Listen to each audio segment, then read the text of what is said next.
Okay, Israel. Back in time is flying, ain't it? We're gonna be in like spring, like in 2 minutes. But hope everybody's doing well today. Shout out Kawakab's congregation in Guatemala. Hope you all brothers and sisters doing well, doing Tawab. The brothers out there in Cali that are part of getting taught by Kawakab and the congregation all the way to Georgia. Hope everybody's doing Tawab. Also, shout out Kazaki, SOW, Virginia. Hope your brothers and sisters doing well. SOW Houston and SOW Rochester. Pastor was coming up real soon, May 2nd. Make sure you guys fill out those evites to make sure we get. So they need the numbers as proper or close as possible, so they can make sure the reservations are set up. So make sure those evites that were sent out, make sure you guys fill them out, all right? But I hope everybody is doing Tawab. We're going to go today in our topic is the cost of building, or understand the cost of building spiritually, part 2. We didn't get very far into it last week, but I thought it was important to take our time to explain the beginning premise of what we're talking about. The reason we're going into this topic is just what we want to do for our students in class and out is to kind of get a reminder of the spirit that we have to be in order to accomplish things in Christ. Okay. The spirit that we have to be in order to build anything that is substantial in the eyes of the Heavenly Father. And we're going to sit back here and talk about what it takes to build anything substantial in Christ. You have to go back into our history to understand how we operated, how we acted, and what we did as a unit to get blessed many years ago. And as we explain the past, how we explain how Israelites operated when we were putting together the tabernacles, you'll start seeing similarities in the sacrifices that we had to bring to the table in order for the Most High to acknowledge us as we had to do as we were trying to accomplish our goals in our camp. And it's important that we are taking this time to explain this, because after we extensively go into the cost of what it takes to actually build something, the next goal is to go into what it takes to keep it and to maintain it. But I don't want to jump into the maintaining side of it yet. I want to first of all focus or recap the commitment that was necessary to get us to where we're at right now. Yes. And I have a question. As the purpose of emphasizing this topic, this is like the glory. And this is not about gloating. This is not about to glory at? Or to glory in it. Well, you are supposed to glory in your work, but it's not about gloating. It's about, sometimes, I know for me, I can be so hyper fixated on the next goal, and I'm hyper fixated on the next battle, the next chore, the next responsibility. It's important to sometimes reflect on the Most High's power, on how the Most High has blessed us, on how the Most High looks after you. And I implore each and every one of you, whenever the Most High blesses you in your life, can you slide it over here a little bit? Yeah. When the Most High blesses you in your life, when He takes care of you, when He does great things for you, when He rewards you, when He sends you blessings that you weren't expecting, when you know things in your life weren't of your power, it's important to reflect and remember who did it. Because if you don't take the time to reflect who is truly in control of your blessings, you'll be quicker to not appreciate how the Most High blesses you, because we're so hyper fixated on what's so hard, what's difficult, what's next, what's waiting for me, why things are so hard. We don't take the time to stop back and reflect about why we got blessed. And praise the Most High for one, praise and acknowledge Him. Yeah. But then, after you praise and acknowledge the Most High coming through for you, are you able to replicate what the Most High, how the Most High blessed you, and what you did for the Most High to bless you? I don't think we study that enough. I don't think we're conscious of that enough. So because we're not conscious of it and we don't study it, it's hard to replicate the work you have to do to gain the Most High's approval and attention. Because that's the problem. The problem is Israel has these peaks, and they go back to like a flat line, or they go back to like a 30%, 40% rate. But then they have these moments where they have these peaks again. But we forget. And then what do we do to get to our peak? And then when things go good, you forget why it went good. Exactly. When you get blessed, you forget why you got blessed. Hell, you'll sometimes forget that the Most High gave you a blessing. Yep. Sometimes you might forget the Most High sent you a wife. That's a blessing. The Most High sends you a husband. That's a blessing. The Most High gives you a family. That's a blessing.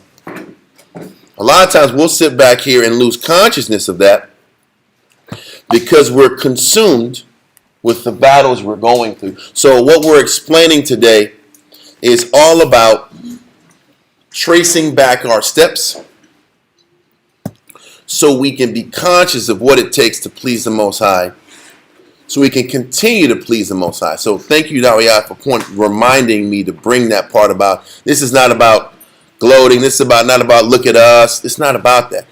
This is really for us to teach one another and to exhort one another.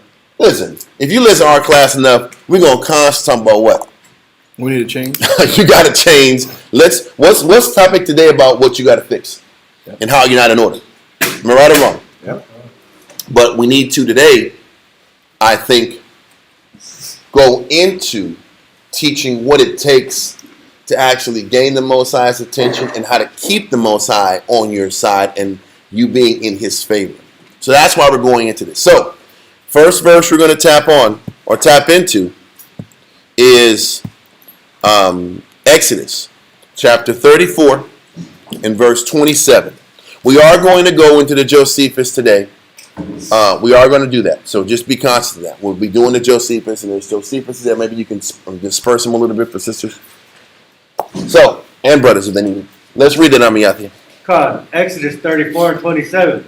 And the Lord said unto Moses, write thou these words, for after the tenor of these words I have made a covenant with thee and with Israel. So this is dealing with the second time Moses went up to Mount Sinai to receive the laws.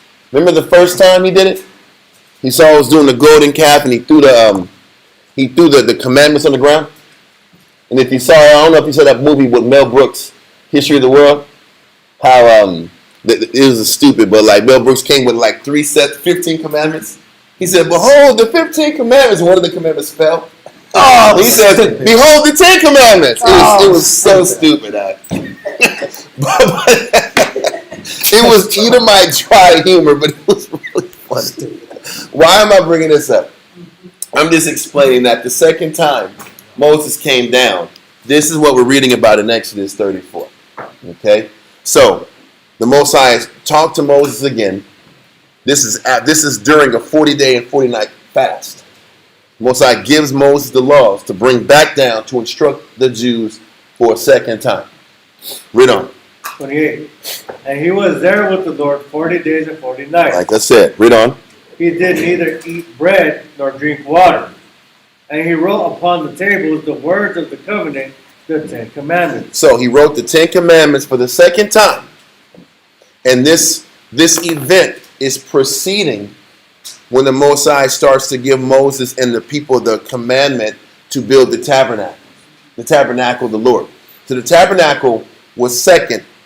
Getting the law was first. Read on. And it came to pass, when Moses came down from Mount Sinai with the 2 tables of testimony in Moses' hand, when he came down from the mount, that Moses wist not that the skin of his face shone while he talked with him. So Moses wasn't aware of the fact that being up there in Sinai and seeing the Most High's hinder parts and being around the Most High's presence, he had a literal aura about him. His skin had a shine about him, and he literally illuminated as he was coming downhill, and he wasn't aware of this illumination. It was obviously a miracle. No man had that shine and luster on him like Moses did. It was obviously spiritual. Read on. And when Aaron and all the children of Israel saw Moses, behold, The skin of his face shone. He had a shine and an aura about his skin and his visage that the people weren't used to seeing. It was a miracle. Okay, it was a sign that shook the people. Read on. The skin of his face shone, and they were afraid to come nigh him. It just showed the power that Moses operated in. And we know scripturally that the Bible says that the Jews require what? Signs. The Jews require something magnificent To believe. to get them to like be inspired to change. So this was that sign at the time. They saw how powerful Moses got because he was close to the Heavenly Father. And this is important for us to learn. This was an example for the nation and a testimony for the people why they should cleave to the Most High. The Most High understood his people. And Moses had to come out there with that luster and that power to give Israel to do what? To be confident or to take cleaving to the Most High seriously. Because now they saw Moses shine and have this power to him. And what does he bring it behind him? These are the commandments. This is the life you have to live to please the Heavenly Father. So our people being carnal, they're saying what? If I follow these laws, what might happen to me? I'll be illuminated. I'll be illuminated and look like Moses. I'll be as powerful and dynamic as Moses. Which is how people think in general. Huh? That was the whole concept behind, this is an old reference, but I want to be like Mike. Yeah. I'll buy his shoe. Because if I buy his shoe, I'll probably end up playing like him or being like him in some way, shape, form, or capacity. Yeah. It's the concept behind advertising. Done. And the Most High knew Israel's nature. So they saw Moses' face shining brightly. Read on. Exodus 34 and verse 31. Mm-hmm. Yeah. It says, and Moses called unto them, and Aaron and all the rulers of the congregation returned unto him. And Moses talked with them. So Moses talked to all the leaders of the congregation. That's how the Most High does things, decently and in order. Because from the last time they had it, the leaders were at the bottom of Sinai. And then he talked with them first. Then he went down and talked to the people. Read on. And afterward all the children of Israel came nigh, and he gave them in commandment all that the Lord had spoken with him in Mount Sinai. So now Moses sits back here. He instructs the leadership first. So the leadership and Moses can all be in one mind, one body. Then they come down as Moses in this illuminated visage ends up giving Israel the law. I mean, the truth is, the Most High was trying to show the people, listen, this is the guy I'm working with. Multiple times. Follow his influence. Follow his example. This is the guy you want to lock into. Look at the power he's, not just his words and how humble he is. Look at the power that's emanating off of him. Listen to his words. The Most High does that to us. He gives us confirmation that the example that the Most High leaves in front of you with brothers and people is the right example to follow. Am I right or wrong? Yeah. Listen, when you're sitting back here, and sometimes you're doubting, sometimes you're not sure about what you should do. The answer should always be to follow the strongest leadership or the strongest counsel or the strongest advice or the advice that pushes one another towards strength. It should always be that. And the Most High is trying to set an example with Moses that this is what his expectations are even in this situation. So Moses comes down from Sinai, deals with the leadership, then he comes and deals with the actual people, gives them the laws, statutes, and commandments. Or just just the 10 commandments. He didn't even go into all the 600 some odd laws. Decalogue. He just gave the 10 laws. Yeah. Okay? Read on. Verse 33. Until Moses had done speaking with them, he put a veil on his face. And then he said, after he gave them the instructions, he put the veil on. Because that veil, him being around Israel without that veil was too much for the people. You read about that in 1 Corinthians. So it wasn't about overwhelming them and putting fear into it. Because the thing is this, he said when he was eliminated, they were afraid. It gives you proof and understanding about when you're living the right way and the light is truly in you. Yeah. What does that happen? When the light's truly in a man or a teacher or a leader, that fear is there. That fear is present. But the fear is the fear of committing to that light. That's what everybody complains about. Everybody complains about, I don't know if I can do this. I don't know if I'm cut out for this. I don't know if I have the capacity. This is too great for me, or they're just stronger than me, or these people are better than me, or I'm not well read, I'm not well learned. There's an intimidation. There's an intimidation. You're looking up to these spiritual men. I came in the room, I remember that feeling. I'm around nothing but horses. I don't know if I can run with these men. Mm-hmm. That was the feeling, because the men were operating at a higher level of efficiency, a higher level of confidence, a higher level of biblical clarity, and a higher level of masculinity and strength. And the question is, can I give myself to that rate of work and commitment? Mm-hmm. That's the emanating point. We emanate commitment when we're truly in the spirit of the Most High. Yeah. And there's a fear of commitment that most men deal with. So Moses covering his face, that's an act of at least taking away the fear and trying to be accessible to people. Because the goal for elders and teachers and leaders and officers is to have accessibility to the young men and young sisters. We want elder sisters that are accessible to young sisters. Mm-hmm. We want elder men that are accessible to young men, so we can create bonds, and those bonds help hopefully inspire and intensify your life and your confidence in Christ. And if you're growing, you should embrace that light and run towards the light versus run from it. Because a lot of times sisters run away from the light. Yes. Brothers run away from the light. Yep. And their answer is, I don't want to feel judged. Yep. I don't want to be looked upon as not good enough. Yep. So because I don't want to be judged or feel inadequate, I stay away from the light. Not that nobody here is pure light, because none of us are. That's facts. But what is the concept?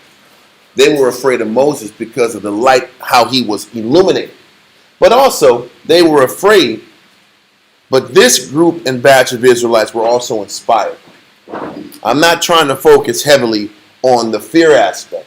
But they come together. But the fear that they had of Moses and what he was bringing to the table inspired them to be a better version of themselves. And this is what our teaching and the lifestyle that we attempt, and I say attempt because none of us are perfect. This is what we attempt to establish with the body of Christ. Can we inspire Israel?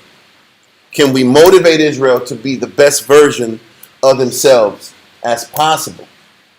It doesn't make sense to accept deficiencies and mediocrity when you can actually be better. When you have the capacity to be the best version of yourself. Why settle for mediocrity when you could be better than mediocre? Why settle for operating at 65% when you can operate at 85 to 90%? And also, we weren't created for mediocrity. Mm-hmm. Gone. But what we do, we settle for it. We give ourselves to it. We settle for it. And that's not what we teach. That's not the doctrine we teach. We teach about pushing ourselves to the max. Just like Moses' example laid the foundation and the expectation of how the Jews were supposed to perform and what they brought to the table dealing with this tabernacle. Don't forget, they saw not this miracle, but they saw this power that emanated off of Moses. And now they had to make a decision. You see the power of the examples the Most High provides to you. Are you going to sit back here and embrace the challenge? Embrace the challenge of being pushed beyond your level of comfort? Or are you going to run and hide because it seems too overwhelming? Now, at this particular point, this is what the nation of Israel had to experience also. We're going to read about what they ended up doing once they saw the power that emanated off of these individuals. But let's continue to read. Exodus 34 and 34. But when Moses went in before the Lord to speak with him, he took the veil off until he came out. So Once he sat back here and finished talking to the Jews, he put the veil on. He went back to talk to the Most High again. He took the veil off. Read on. And he came out, and he spake unto the children of Israel that which he was commanded. Read on. And the children of Israel saw the face of Moses, that the skin of Moses' face shone. And Moses put the veil upon his face again, until he went in to speak with him. Yeah. Read that part again. I'm so sorry. Read verse 35. Come. And the children of Israel saw the face of Moses, that the skin of Moses' face shone. And Moses put the veil upon his face again, until he went in to speak with him. So once again, what he did is he kept removing this veil on and off based on who he was dealing with. He wasn't going to continue to frighten the nation by keeping that veil off. But Moses' presence sparked something in Israel. And we're going to go into what he sparked. Let that verse go and continue. Now we're going to jump to Exodus chapter 35, verse 4 through 35. Exodus chapter 35, verse 4. Come. Exodus chapter 35 and verse 4 reads, And Moses spake unto all the congregation of the children of Israel, saying, This is the thing which the Lord commanded, saying. So now Moses, once the law was given, once the Ten Commandments was given, now Moses with his illuminated self, he's like, now the Most High wants more of y'all. Most High, on top of learning these laws, there is an additional request. Read on. Take ye from among you an offering unto the Lord. Whosoever is of a willing heart, let him bring an offer of the Lord, gold and silver and brass. He says, whoever amongst you is willing, who wants to give more, now is the time to give more. You've seen the miracle. You've seen the example. Or to be specific, even in our terms, you've seen the power Of what works. of the word. Yeah. You're beginning to see the power of the brotherhood and unity. Yeah.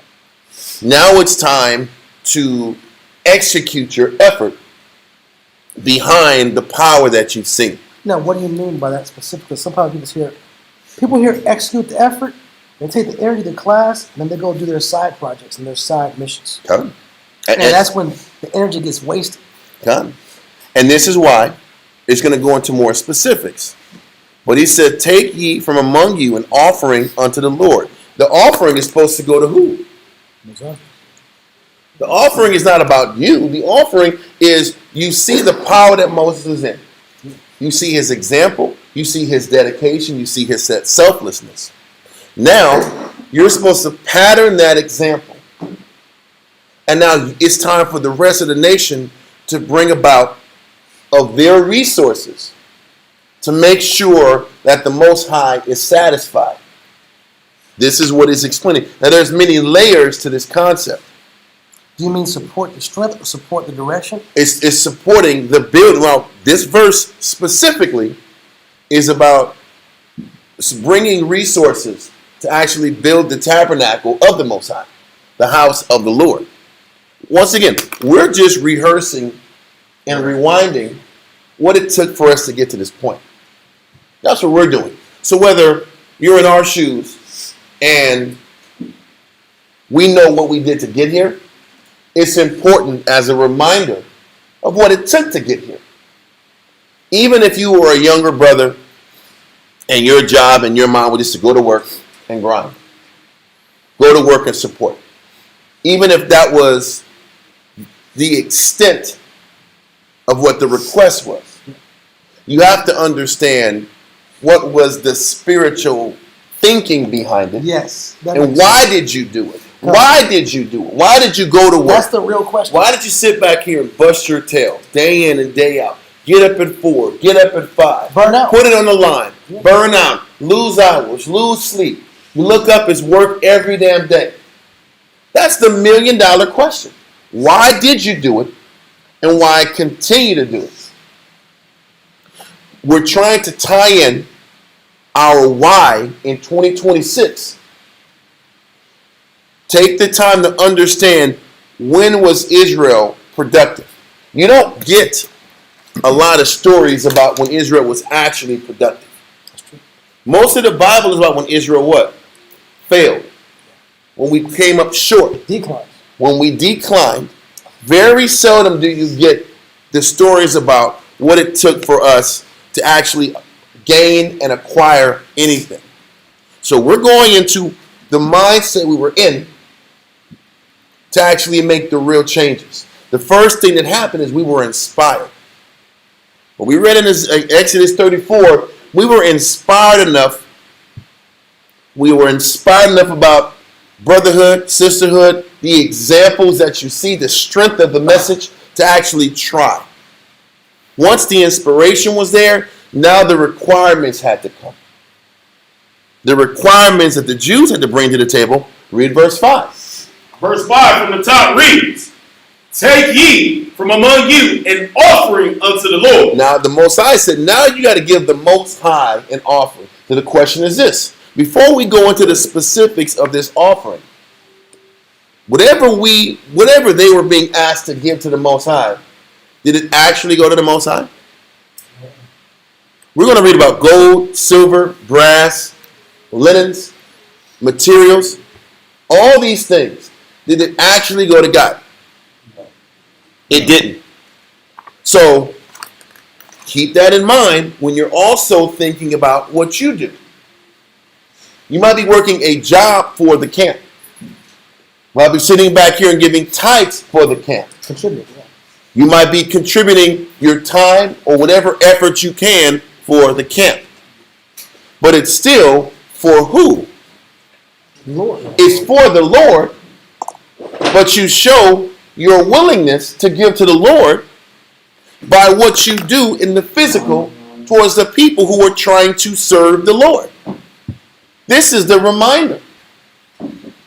Read on. Read verse 5 again. "Come, take ye from among you an offering unto the Lord. Whosoever is of a willing The heart." first thing is first. The Most High is like, if you're going to give because you want to give. Don't give grudgingly. The Most High starts to diminish every individual that walks through these doors when they stop serving out of a willing heart. Whether that's brothers in this truth, when they're angry about when they got to get up, when they're angry about the daily routine, angry about their life, angry about what they've done for X amount of years serving the Most High, operating in the spirit of regret. And that also goes for wives. When we stop serving our husbands with happiness and pleasure and with a willing heart. Or operating in the spirit of neglect, because But that's the point. Because it's neglect, because serving your husband is a chore now. Yeah. That's why I said about whatever you give to your husband, it's got to be out of a willing heart, because that's what we teach these men. Whatever we teach these men, whatever you bring to the table, you got to do it because you want to do it. But when You have to find pleasure in doing it. Even the most difficult or uncomfortable aspects of the work. Yeah. You have to find pleasure in the things that you least are happy about in order to last in this work. Friends, yes. Whatever is anti your spirit, you better learn to love it, because that'll be the reason that you're not doing the work in the first place. That's what I mean about a willing heart. Or that element will be the reason the Lord is not pleased. And you'll have the conversation, I do this, I do this, I do this. Why is the Lord not with me? Why isn't he blessing me? Why doesn't he come through for me? Because out of the 4 tiers that you're committing to the Lord, there's 1 tier you don't want to do. Because I'm going to say this. Listen, he's letting you know you can give massively. Yes. Yes. Listen, I know people who give massively, but they do it without a willing heart and wonder why they're not growing in the camp. I know sisters who give massively, but there's parts of what they give they don't really want to do it. And the Most High slows up their blessing. And I'm not trying to interrupt, sir. No, you're good. But there's a spiritual decline when you can't find happiness or see the benefit in particular aspects of the work. It leads to the spirit of avoidance. It leads to the spirit of worrying about, I don't want to be in this situation or position, but I'll do this, this, and this. It leads to the spirit of picking and choosing, and then it leads to the spirit of negligence. I know it's not about negligence, but what else can happen when you don't want to do something and you know it's your required service? Because I can't count on my hand how many people I've worked with over the years that works and does equal amount of work. If you want to look at the truth, you can look at the truth like a science experiment. What I mean by that, when you deal with science experiments, you have to have a control group and a variable group. And what does that mean, control? I'm sorry, man. I'm not going to just go to the punchline without explaining the control and variable. But yes, you have a control group and a variable group. Let's just say the control group is the person that does the work of the Most High with gladness and joyfulness of heart.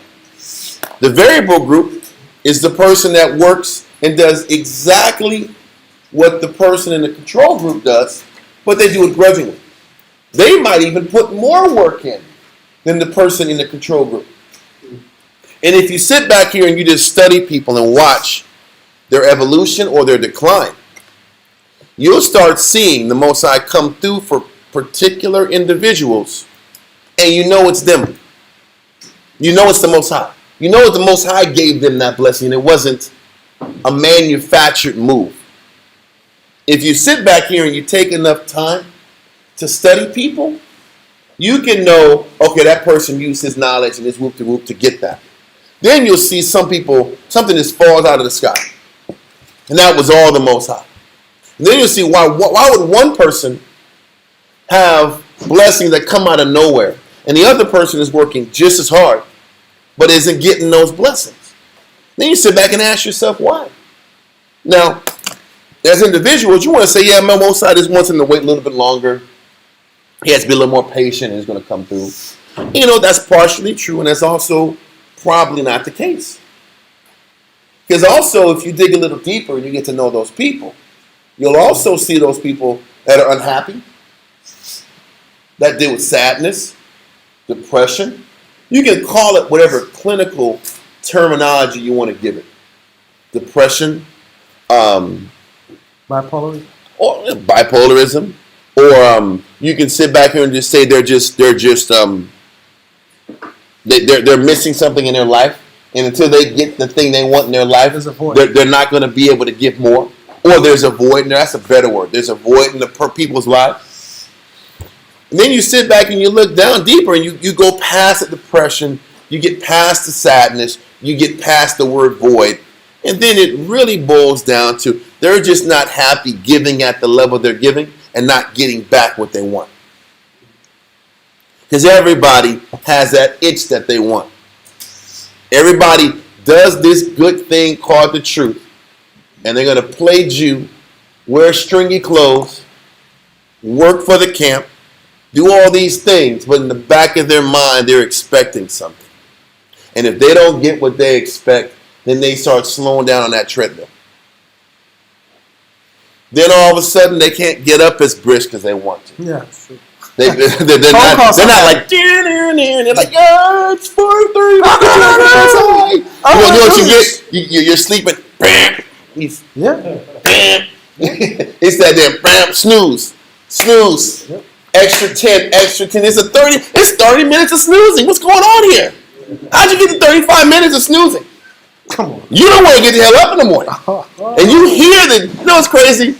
When you keep pushing snooze and you're not even asleep anymore. But you're still in that bed. Because you just don't want to get up and fight. That is a person that's doing this without a willing heart. Because the funny thing is this, I always say this, and I try to get people to understand this. If you can't serve the Most High and do this work with a willing heart, whether you get what you want or not, you'll never get what you want. You'll never get it. And this is the thing that stumbles everybody. Everybody has something that they don't get that vexes them. A rib, a husband, a certain amount of money in their pocket. Or free time. Free time. It ain't just money. It's money. It's free time. It's something that you want, or something that you want about your marriage. I'm cool with this Israelite wife thing, but I got to have this amount of time. And if I don't get this amount of time, you know what? I'm not comfortable with giving more than what I'm comfortable giving. Just give me a half a nod if you kind of get what I'm saying. Just like you just gotta get up. You don't gotta sit back and be obvious about it. That's self-incriminating right there. It's like this. You like this. But this Just blink a little bit. yeah, like this. Because it's the truth. This is what we all deal with. Because there's this expectation, if I do righteousness, how is my palms going to get greased? I want something out the deal. I might not say it, but I'm going to kind of high-key want it. And if I don't get what I want, then you start pouting. Then I'm upset. Here comes the slump. But then how do we rebel? We slow down. Drag feet. We don't give it. We give. I showed up. But how spirited was I when I showed up? Not the best version of you. You're going to get that C student again. That C guy's coming out. And then all of a sudden, you start operating at that low level. And then you wonder why the Most High responds with slowing up what you get. He doesn't completely turn you off. He just matches your energy. Oh, man. He matches your effort. I've seen this long enough. He matches your effort because he's waiting for you to give more, knowing that you want what you want. And if you can't solve that riddle, I have faced it in my life more than a couple times. You have to make that decision of whether I get what I want or not. The Most High is going to get the best of my spirit. I don't give a damn if I don't get it at all. Until you make that decision, you're not going to get it.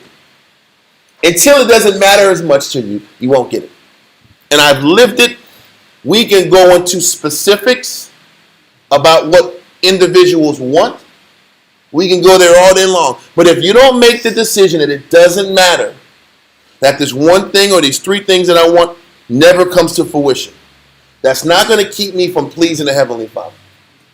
If that is not your mindset, you won't get what you're looking for. Because this is what it means by whosoever has a willing heart. When you come to serve the Lord, you got to give him everything you got. Not just a portion of your spirit, a portion of your commitment, a phase in your life. Because a lot of us wants to give the Most High a phase of our life. And then shut it down and pull back, and now I get to live the life I want to live. That's not how the Most High looks at us when he says, I want you to have a willing heart towards me. That's something that we have to understand as a nation and as a people. So when Moses is like saying, the Most High wants you, whoever is of a willing heart. What is he saying? He's like, I don't want your stinking gold if you don't want to give it. I don't want your stinking silver. I don't want your stinking effort. Some are very brave. If it's not 100%, and if it's not the best of your spirit, then don't even show up. That, you know how we know that Moses said, I'd rather you be hot or cold. Because if you're lukewarm, I'm going to spit you out anyway. I don't want the lukewarm person. I want the person that's committed rain, sleet, hail, snow. You get guys that sit back here and they talk about, well, I'll serve the Most High if I get these things I want. Then you don't want to serve the Most High. Oh, man. If you get all these ifs. If clause. Oh yeah, I'll work with y'all as long as you give me what I'm looking for. Then don't come around. Don't waste our time. Because the Most High is going to dry you out until you get exposed for where your real heart is at. Insincerity. Then people will walk, oh, this is why I don't mess with the Israelites. Oh, okay. Then cool. Then play that card. But let's get to the core of it. You stop doing this out of a willing heart. Let's just be honest. Then you'll hear little, well, I ain't the same as you used to be. No 4-letter words, Sherlock. I want to say it, but I'm trying to be better, man. I'm trying. I ain't perfect, brother. Anyway, what am I trying to explain? The Most High is expecting us to give with a willing heart. That means rain. It doesn't matter. Once I give it, it's gone. Because what he's saying is this: when he's getting these people to give to the temple, did he say, man, if you give this to the temple, you're gonna get something back? No. Listen, now you're giving hard cash, gold. We're giving gold. Read verse 5, the whole thing. Come. Exodus chapter 35, verse 5 reads, Take ye from among you an offering unto the Lord, whosoever is of a willing heart. Whosoever is of a willing heart, let him bring it an offering of the Lord, gold and silver and brass. So we said, listen, don't forget, we're going to read it in a second. We left Egypt rich. So most of us had gold. Who's giving it up? You sit back and look at your storehouse like, I got some gold, but I got a lot of copper. Oh. I got a whole lot of copper. Yeah. Let me get a tabernacle, some copper. Let me give that for the Lord. Yeah. Let me get that. I got a little silver. I got some silver. How good is well silver? Silver's nice. Silver's great. Ain't that wrong with silver? Well, okay. But was that the best you had? That's the question the Most High always asks us. This is why when you read in Corinthians, Paul was like, our work was supposed to be judged as if it was gold, silver, hay, gold, silver, precious stones, wood, hay, and stubble. What is he saying? What he's saying is we all have the capability to give gold, but we all don't give gold.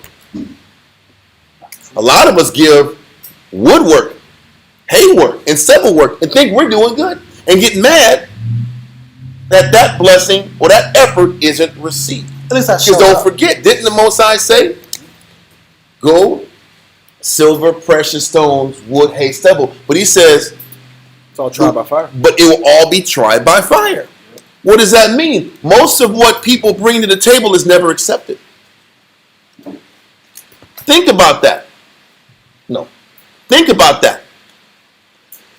Out of the 6 things, the 6 levels of effort we produce, 4 of it won't make it. Because precious stones are going to at least get damaged. Am I right or wrong? The only levels of effort that are acceptable is gold and silver. Which means there's a lot of Israelites, men and women, that produce every day.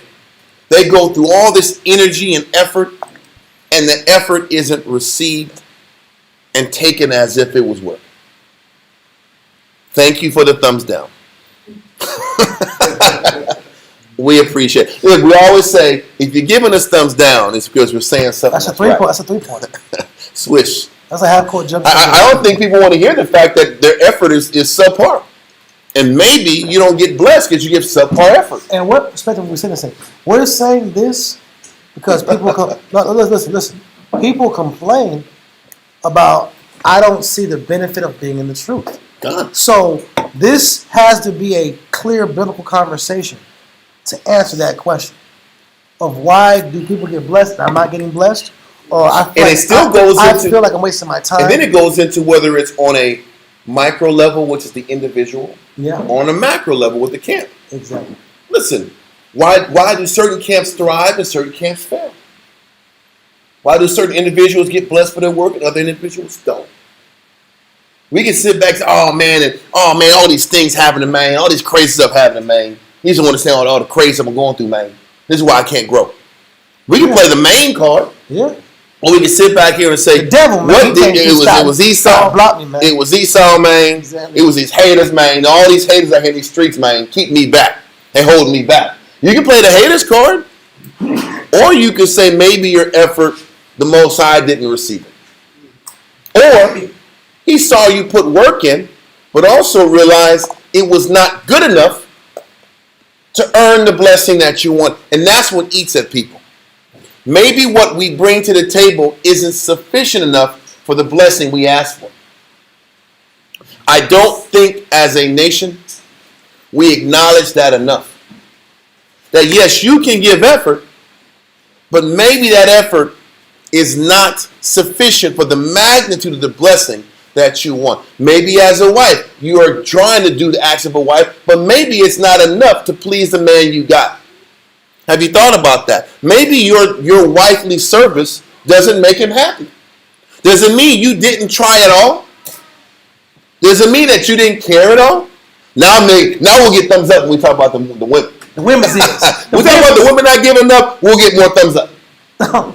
Hey, How much you want to bet? When we sit back here and tell men they don't give enough, that's what you'll say. Support those brothers. Let's give them thumbs up. They're doing the work. They're dropping the word. They're doing the work. We're dropping the word when we tell women that they have to give more to their husband. But when we tell men you ain't giving up, that's why you're not getting blessed. Thumbs down. Boo, boo, boo, boo, boo, boo, boo. You can't play the card on one side and not take it on your side. It's not a men's club. Come on, man. Come on, man. I'm going to come on, man. Yeah, come on. You can't play it like that, man. Yeah. If you're going to take the correction and back it on one side about how the women's have to change more and serve their husbands. Does everybody want to hear that? How about the Most High don't bless you because you're not happy enough with the work you're producing? You're not at peace with the level of work the Most High is demanding of you. And you're not producing the work, the quality work for the Most High to acknowledge that you're doing a good job. Are you my judge?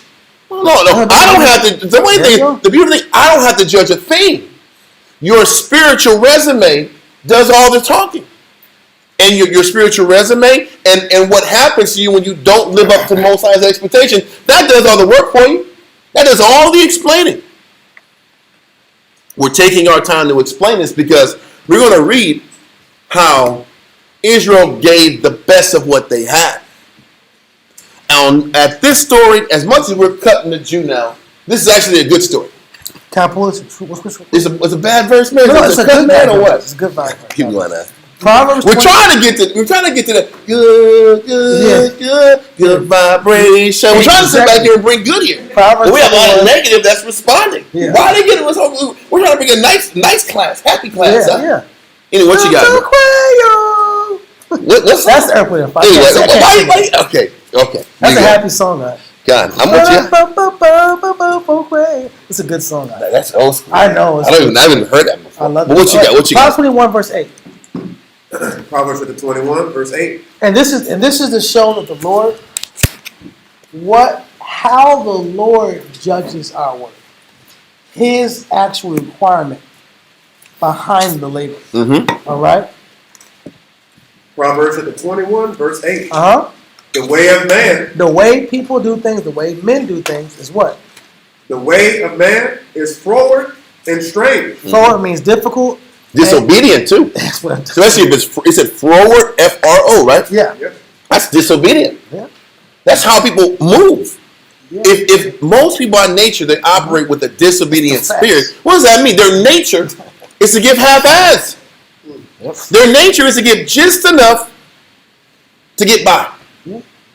Ask yourself if that's how you move. You ain't got to say anything. Just ask yourself, are you more wired to give bare minimum or maximize yourself? Or is your effort based on a conditional step? Listen, either you are Transactional. a slow motor or a high motor. Yeah. And if you're a slow motor, you know you're wrong. That's easy. That's low-hanging fruit. But what about the high motor person has all these expectations that can't be met, and their service is conditional? There you go. So if you're the high motor person, is your service and your commitment conditional to getting all these things you want out the deal? Most High keeps everybody in check. If by nature you give half-ass, then the Most High is going to give you half-ass blessings. If you're the high achiever and your high achievableness is only conditional about if these conditions fit for you a certain way, You're a soldier of fortune. then you are a merchant marine, a soldier of fortune. Yeah. What do you call those guys? Mercenaries. Mercenary. You're a mercenary. The Most High don't bless mercenaries either. People that just give and sacrifice based on the condition of getting something back. The Most High deals and attacks both archetypes. Yeah. The person that doesn't give a lot has to learn to give more because it aggravates him to give Right. more. The other person that knows how to give more has to give more for free. And that aggravates that archetype. Yeah. Right or wrong? Yeah. I gotta bust my ass for nothing? Yes! Yes! For what? You have to bust your tail because you're supposed to bust your tail because the Most High is watching. The end. How come that's not enough for us? You're supposed to serve your husband and make him happy, because your job is to make him happy. Why is it any more than that? I need some scriptures on as to why I need to serve my husband. What? How many Bible verses do you need to hear to sit back here and make you try harder? I need 2nd Ezra to prove it. Golly, how many chapters do you need? Do we need to have like a myriad? I'm gonna say a myriad of women's classes. We've done it before. We have. It was back in the day. It was every Friday night was about how women got to serve more. I'm like, damn, this is what we gotta do. Till 1 in the morning. A lot of times I was growing up like, what's going on in these households? Like a little kid, I was like, why are they never happy? Like, why is Friday always about women not wearing chains? That was literally the scenario. There's no other classes in Israel. There's no other Bible classes. Jesus is black. These women better try harder. Jesus is black. This is crazy. And in the women's. Women's, how wicked the women's is. That's 5 hours. Women's is wicked. You didn't know how wicked the women's is? Yeah. And I'm being sarcastic with it, but that was the point. But the question is this: what is it going to take to get everybody to give more of their spirit to the person that they're responsible for giving their spirit to? Whether it's women to their husbands or men with the camp. That's 80% of the battle. Can you get Israel to be inspired to try to give a damn for longer than a week? When you try to get Israel to try to serve and change, they start glitching after a couple weeks. Well, it was falling stars. They shine really bright like a blip. Bloop. That's what they start glitching after that. After that star starts to like fade a little bit. They start glitching. Oh, this brother's shining bright. He's shining. Oh, all of a sudden, phone calls ain't getting picked up. Work is being inefficient. Complaints from customers. Complaints from customers. Effort starts dropping. And the problem is that's a God problem. You got a problem with the Most High. People want to sit back here and individualize their problem. Oh, this husband is just the devil. He is Diablo. You don't see those horns in his head? You ever see that devil? He has that slicked head. You know, this. Yeah, he has slicked head. He has these red horns. Like, I'm getting more out the deal than you. You have to serve more than I give you. That's the thought. And then when you sit back and face it, oh hell no, I'm being used, I'm being taken advantage of. I'm gonna stop giving. I'm on protest. Hell no, we won't go. Then all of a sudden you wonder why the Most High is cursing you. Because how about the Most High is going to check whoever he's going to check on his time? When he wants to check. How about, this is what we have to learn with men. If there's a man over you that's not doing right by you, guess what happens? God removes them. We see it now. Need I say more? When people do other people wrong for stretches, how about the young man got to suffer and learn humility until the Most High removes that spirit? Did not David have to go through that with Saul? How come the Most High didn't sit here and just throw a lightning bolt at Saul as soon as Saul was taking advantage of the innocent, poor young David? Because that's not how David learned humility.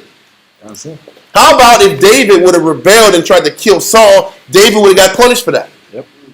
How come we don't read it for what it is? So if you feel that you're being done wrong, you still have a responsibility to who? To the Most High, to be in order and to serve the person you're supposed to serve. Why is that so hard to accept? Because Israel don't want to give for free. Which takes us back to the verse. The way of man is Forward. disobedient. But back to my point. He said the Most High wants you to give out of a willing heart. Which means what? Give for free. He wants us to understand what giving for free really looks like. How do you learn how to give for free until you give, and then the person you're giving doesn't reciprocate it the way you want it? Then you're in a situation where you have to learn that this is what giving for free really looks like. But how the Most High has to teach everybody what giving for free looks like, what giving out of a willing heart really looks like. This is what alms is. This is what charity is. Without charity, you're what? Without giving for free, you're what? You can have all the knowledge, wisdom, all the rank in the world. If you can't give for free and walk off and be okay with the exchange, nothing you learn matters. Oh, wow. That's crazy. That's what 1 Corinthians 13 talks about. So how about in every one of our journey to be teachers, every one of our journeys to be good wives, every one of our journeys to be good parents, it all comes down to learning how to give with a willing heart, which means learning how to give for free with no expectation. If you look at your life, things start going left when you get angry about what you don't get out the deal. If you're honest with men or women, when you don't get what you want out the deal, then the negativity kicks in. And then after the negativity kicks in, then guess what happens? Cars break down, jobs get lost. Most High starts tearing down the good he gave you.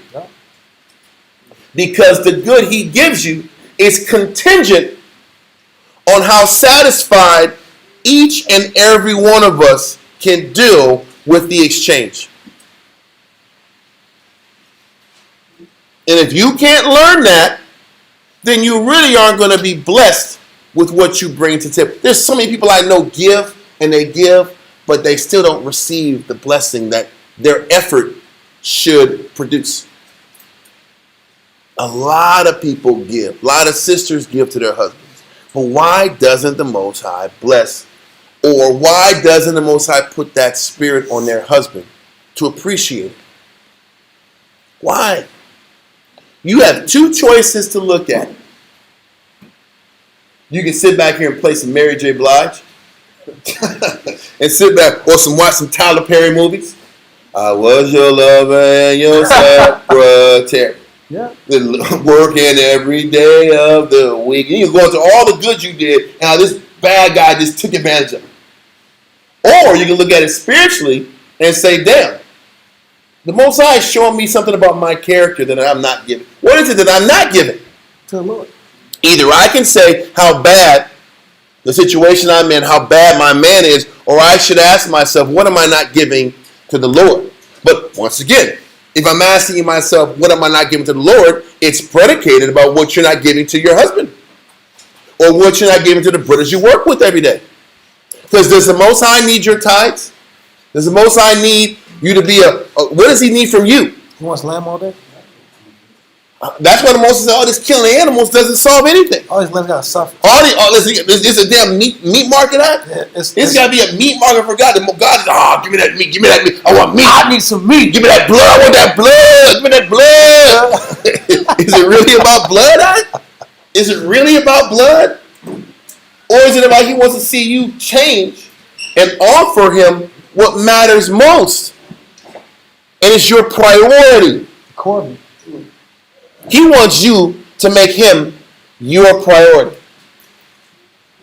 And how can I show the Most High he's my priority through the daily work I deal every day with my husband or the brothers or the work that I do?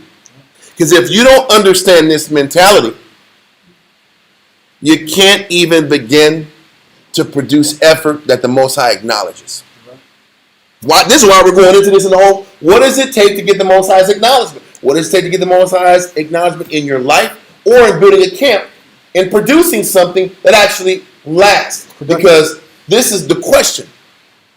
I know a lot of Israelites that have produced works, but a lot of Israelites have produced works that didn't last. And if your works didn't last, that's an indictment on who? You.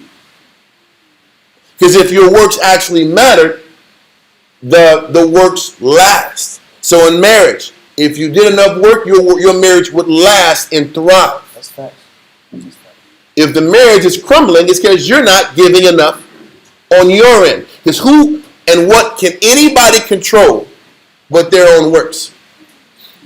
Right or wrong? Mentality. You can control your works, which is controlled by your mentality. As a man thinketh, so is he. Yep. You only control your outlook. So if you can only control your output and your service, then what are you being judged on? So when you get judged by the Most High about your conduct, you're going to sit back and say, well, I could have gave more if my husband would have made me happier. I could have gave more if my husband told me what I want to hear. Is that the cockamamie answer you're going to give to the Lord? I would have tried harder if he would have gave me what I wanted. Is that what you're going to say? A lot of people do, though. A lot of people think it. And a lot of people are justified in that mindset. Am I lying?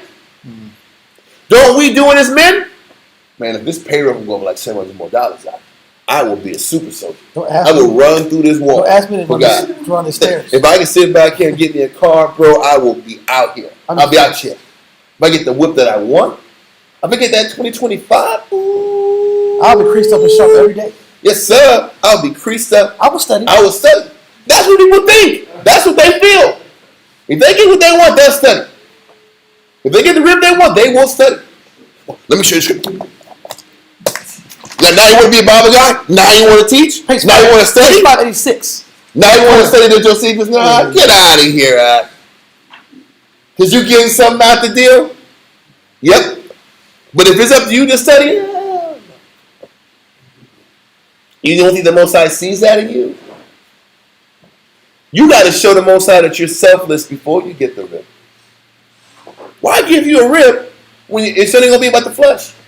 Why give it to you? Anyway, continue in verse 5. Verse 5 from the top. Exodus chapter 35, verse 5 reads, Take ye from among you an offering unto the Lord. Whosoever is of a willing heart, let him bring it, an offering of the Lord. Gold and silver and brass and blue and purple and scarlet and fine linen and goat's hair and ram's skin dyed red and badger skin and shittim wood and oil for the light. Oil was priced. Oil was expensive. Read on. And spices for anointing oil and for the sweet incense and onyx stones and stones to be set for the ephod and for the breastplate and every wise-hearted. Nope, not 10 yet. Hold that. Now we're going to go to Josephus, book 3, chapter 6, paragraph 1. 3, 6, and 1. I think it's 6. Let me make sure I'm not making a mistake.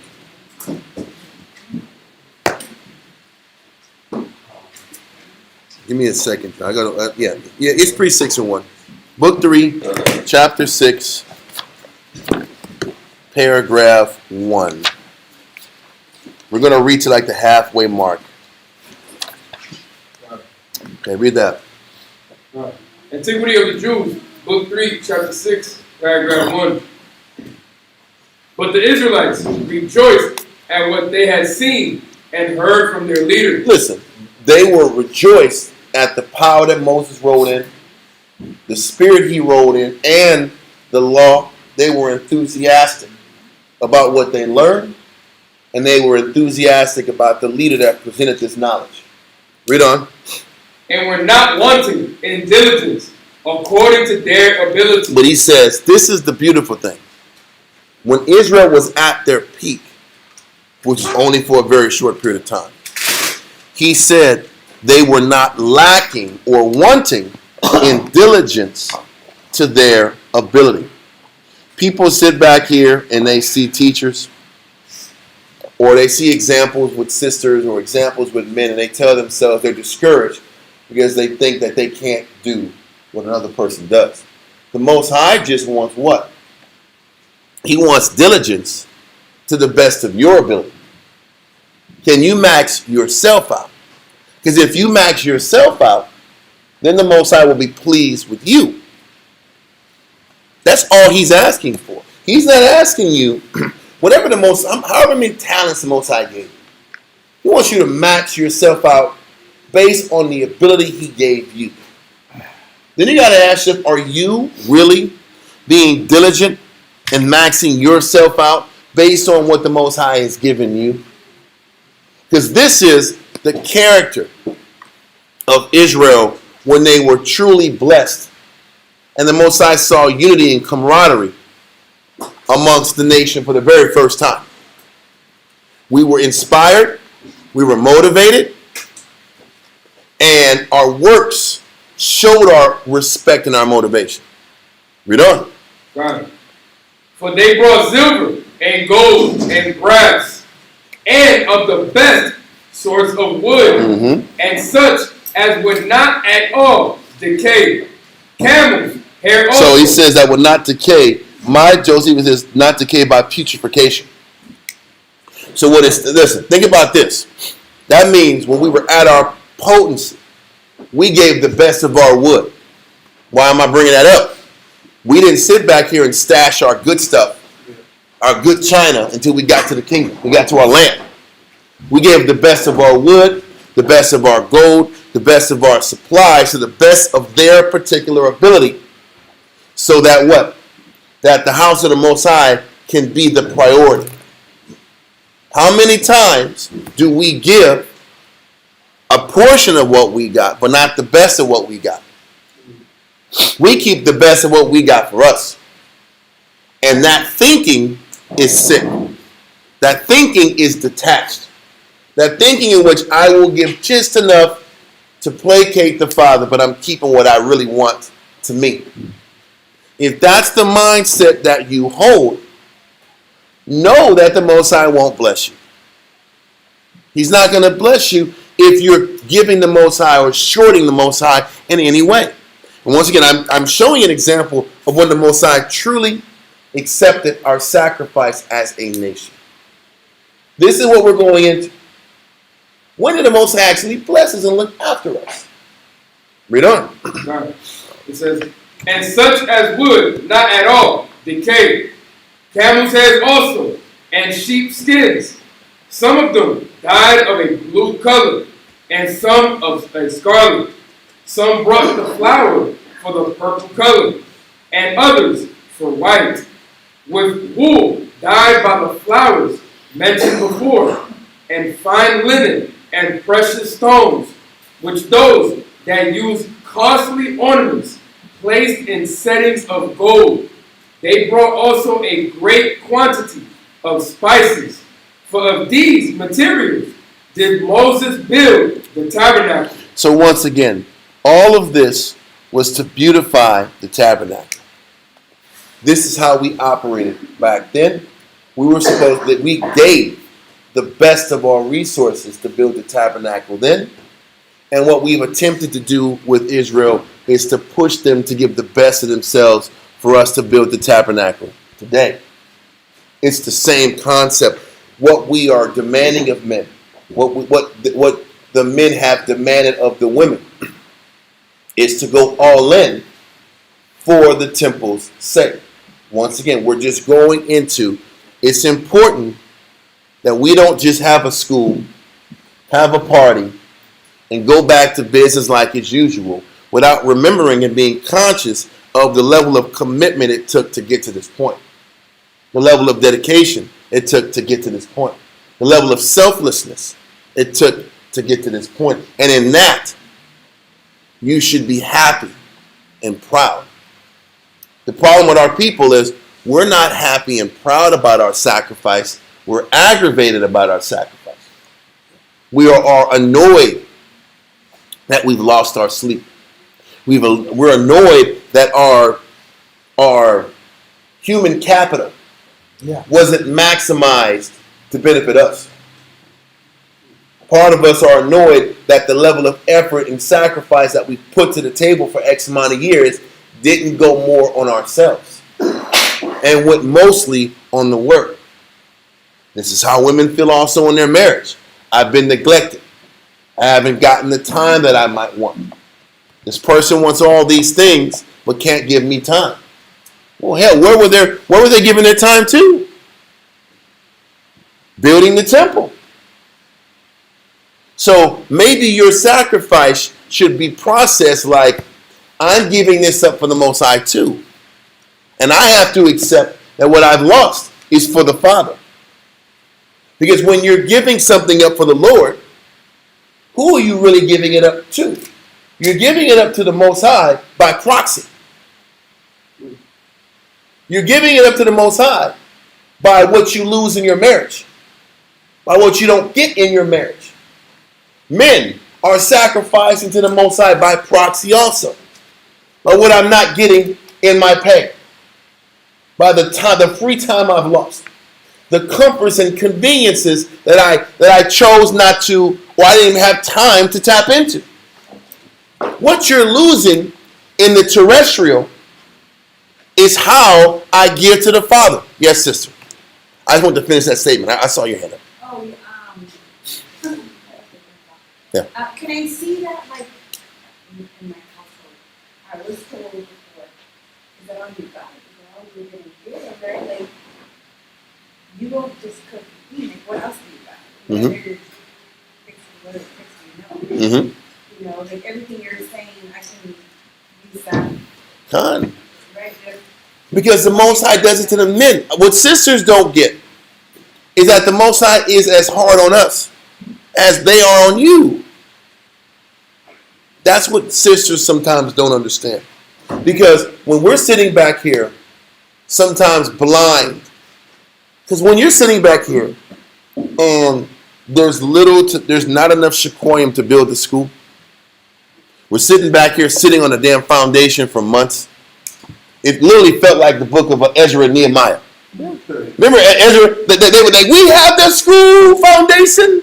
And it took like 2 years. If you read Ezra and Nehemiah, they were sitting on slab for like 2 years. They were sitting on slab for 2 years because they didn't have enough money to build the rest of the school. I used to say, we're like Nehemiah and Ezra. We're just sitting on slab, right?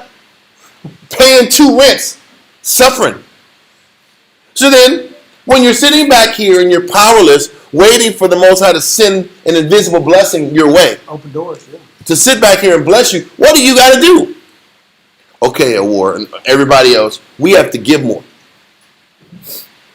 We have to come out of ourselves and make different adjustments to get the Most High's what?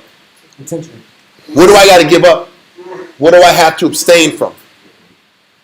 What do I have to demand more on myself and the men around me? What do we have? What conveniences can we give up so the Most High can sit back and acknowledge our work? Y'all might not see the minutiae or the inward workings of how we have to operate, but this is what we do. So when your husband tells you, okay, you cook and clean, what else you gonna do? You are being put under the same demands as your husband. Nobody is saying that the good things you do aren't good. But what the Most High is saying is, you have these 2, 3, or whatever number of good things you bring to the table. For what you want, if you want a stronger bond in the household, if you want the marriage to be stronger, what else are you prepared to bring to the table? We have to live by that set of rules. Because we don't have a husband saying, listen, or you got to do this and this more. And if you do that, I'll be happy. At least y'all have that. I'm not saying that there don't come consequences or problems with that, because there does. But we're sitting back here, we got to read the hell out of the Bible. We better read the hell out of the Bible and figure out what the Most High wants more. And you're not getting a response. That's my point. This I understand. You can break your body all day and not get a tangible response that he wants to award the direction you're going. A lot of times we're grinding and waiting for confirmations. We're grinding, waiting for confirmations. You're not getting the confirmations. You might shift your angle, wait for the Most High to bring a point out or a concept out. So, okay, this is a hole in our game.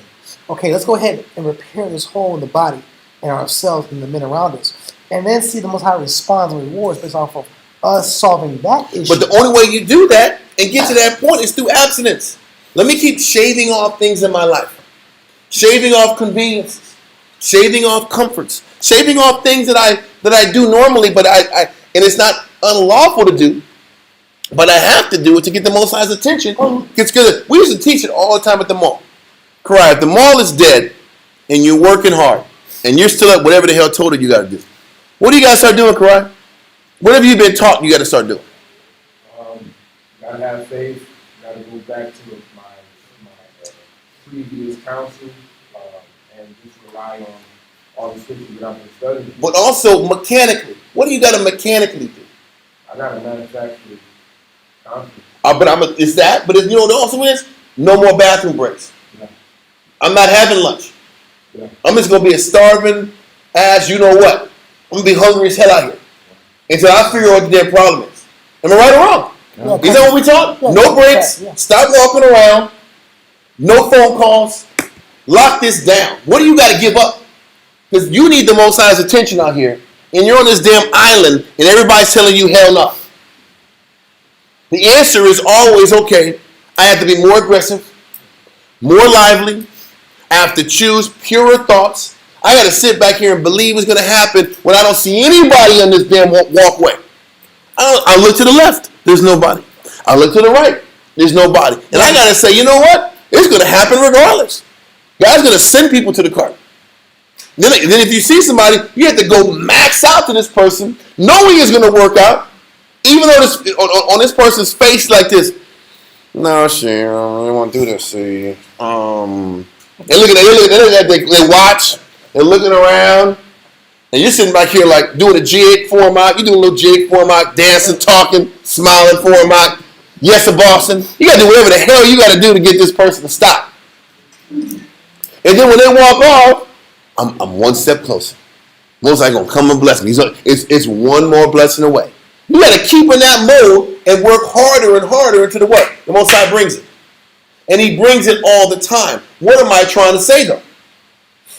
You have to give more, dedicate more when there's no idea that the blessing's coming. Okay. Wisdom of Solomon 9, verse 16 through 18. Because the concept you're explaining is the trial and error that men have to operate in to learn the spirit. Yeah. Read that real quick, verse 16. Wisdom of Solomon, chapter 9, verse 16. And hardly do we guess aright at things that are upon earth. Why? Why do we hardly guess it right? Because the answer to conflict in our life is to give less. Right? When we sit back here and hit a brick wall, when things don't go right in our way, Yeah. when we don't get the things we want, by nature, what do? Give less, complain, slow up your effort. Yeah. Because if I don't get what I want, then why am I killing myself? Because the counsel of man is mostly carnal. Come on. Let me find the convenient path. Which is why We come off like maniacs. You know, how many times we be at the mall and they're saying, there's nobody here, my friend. Yeah. There's nobody here. It's so damn. I don't want to hear that. Man. There's plenty of money here. There's plenty of customers here. And you got to talk this crazy talk. There's plenty. Don't worry about this. It's gonna be good. Good's gonna happen. And they're like, oh, there's nobody here. There's nobody here. And you got to sit back here and not operate in your rational mind and go opposite of what your logical brain tells you.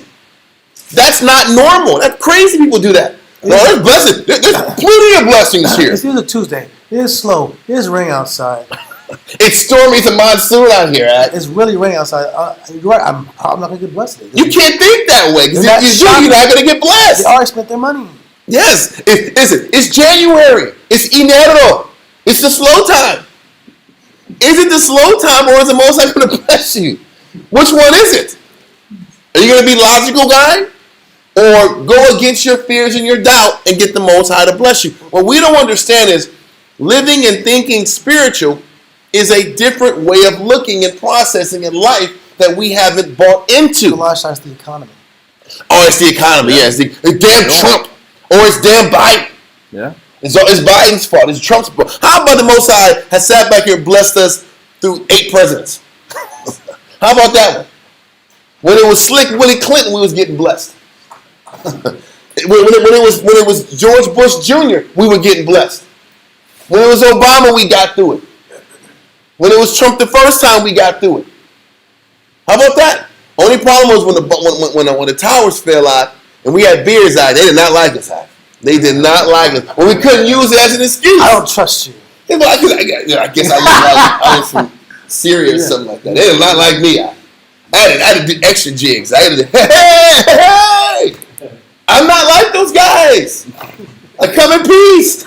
Listen, I just sit back and tell them 2 or 3 times. I get dissed twice before they even come and listen to me. But you know what? We got blessed. What am I trying to explain? The president don't matter. the season don't matter, the month don't matter. The answer is always what? Change more.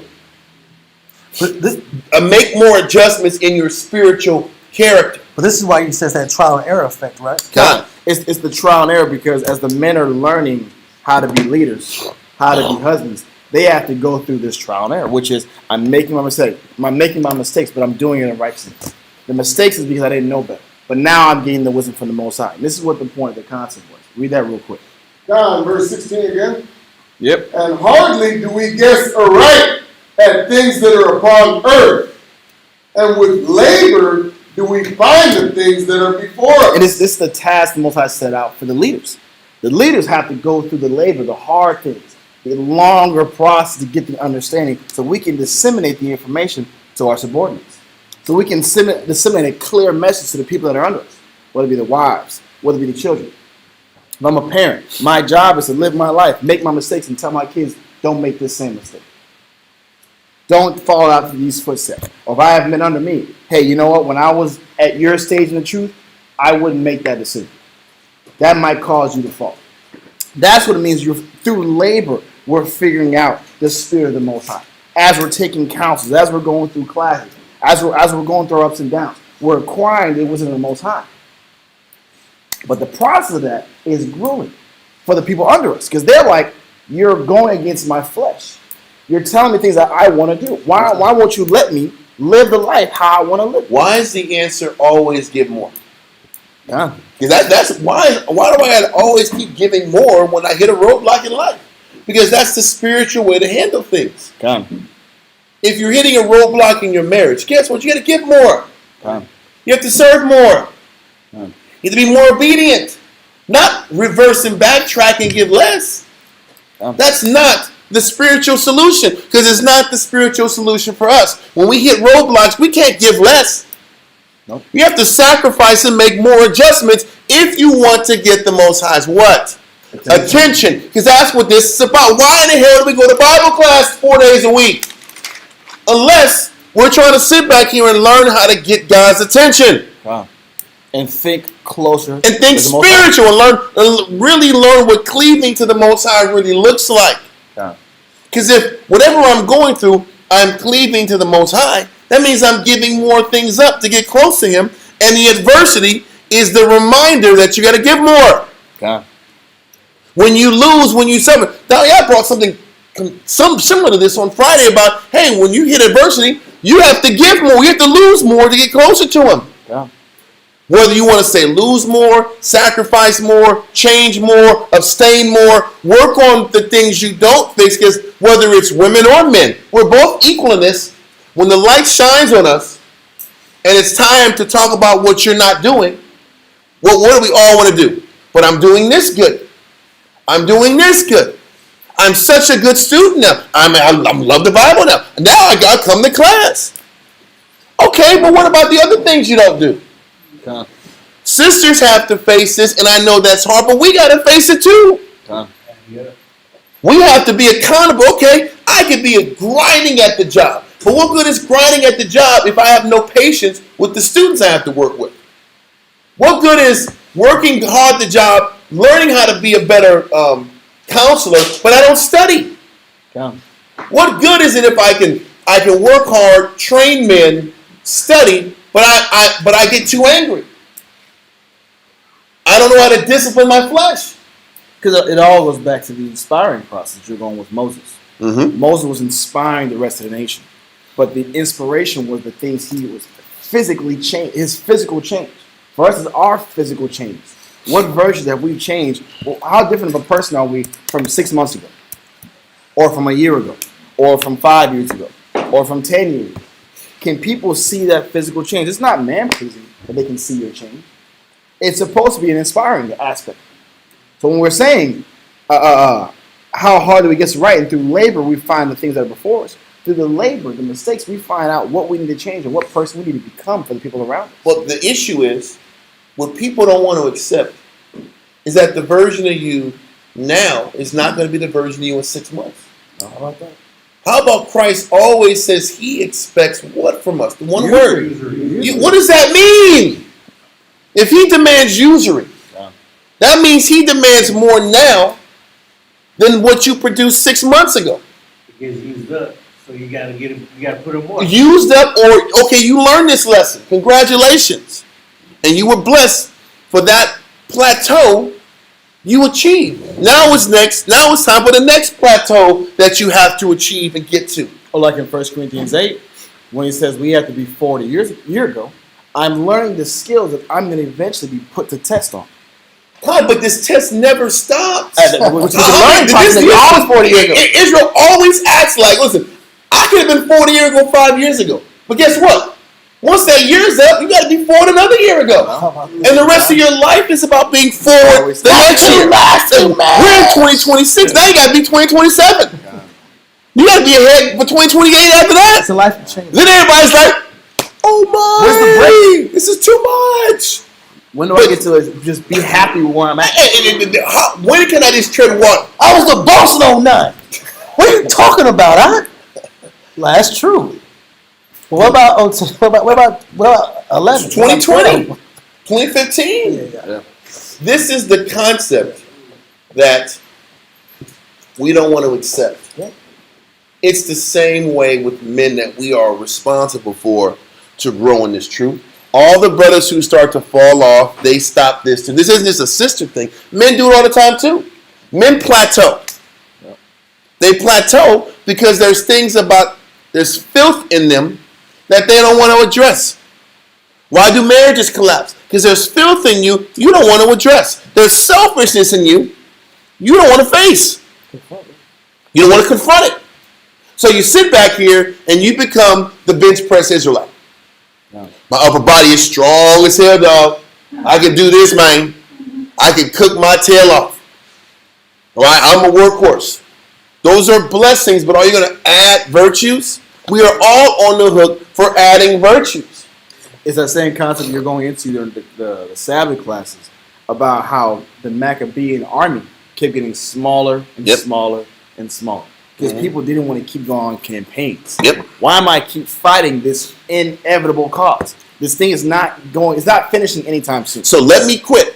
Oh no, they're killing all of us that fought before. I got to go back and fight. Anyway. How about that? Yeah. Everybody that quit, the Moses said, I'm not done with your ass. Get your ass back and fight. And how am I going to do that? I'm going to make life so difficult that you have to come together and keep fighting. Isn't that the Jew? We run and we run and we run. We're a bunch of Jonas. Yeah.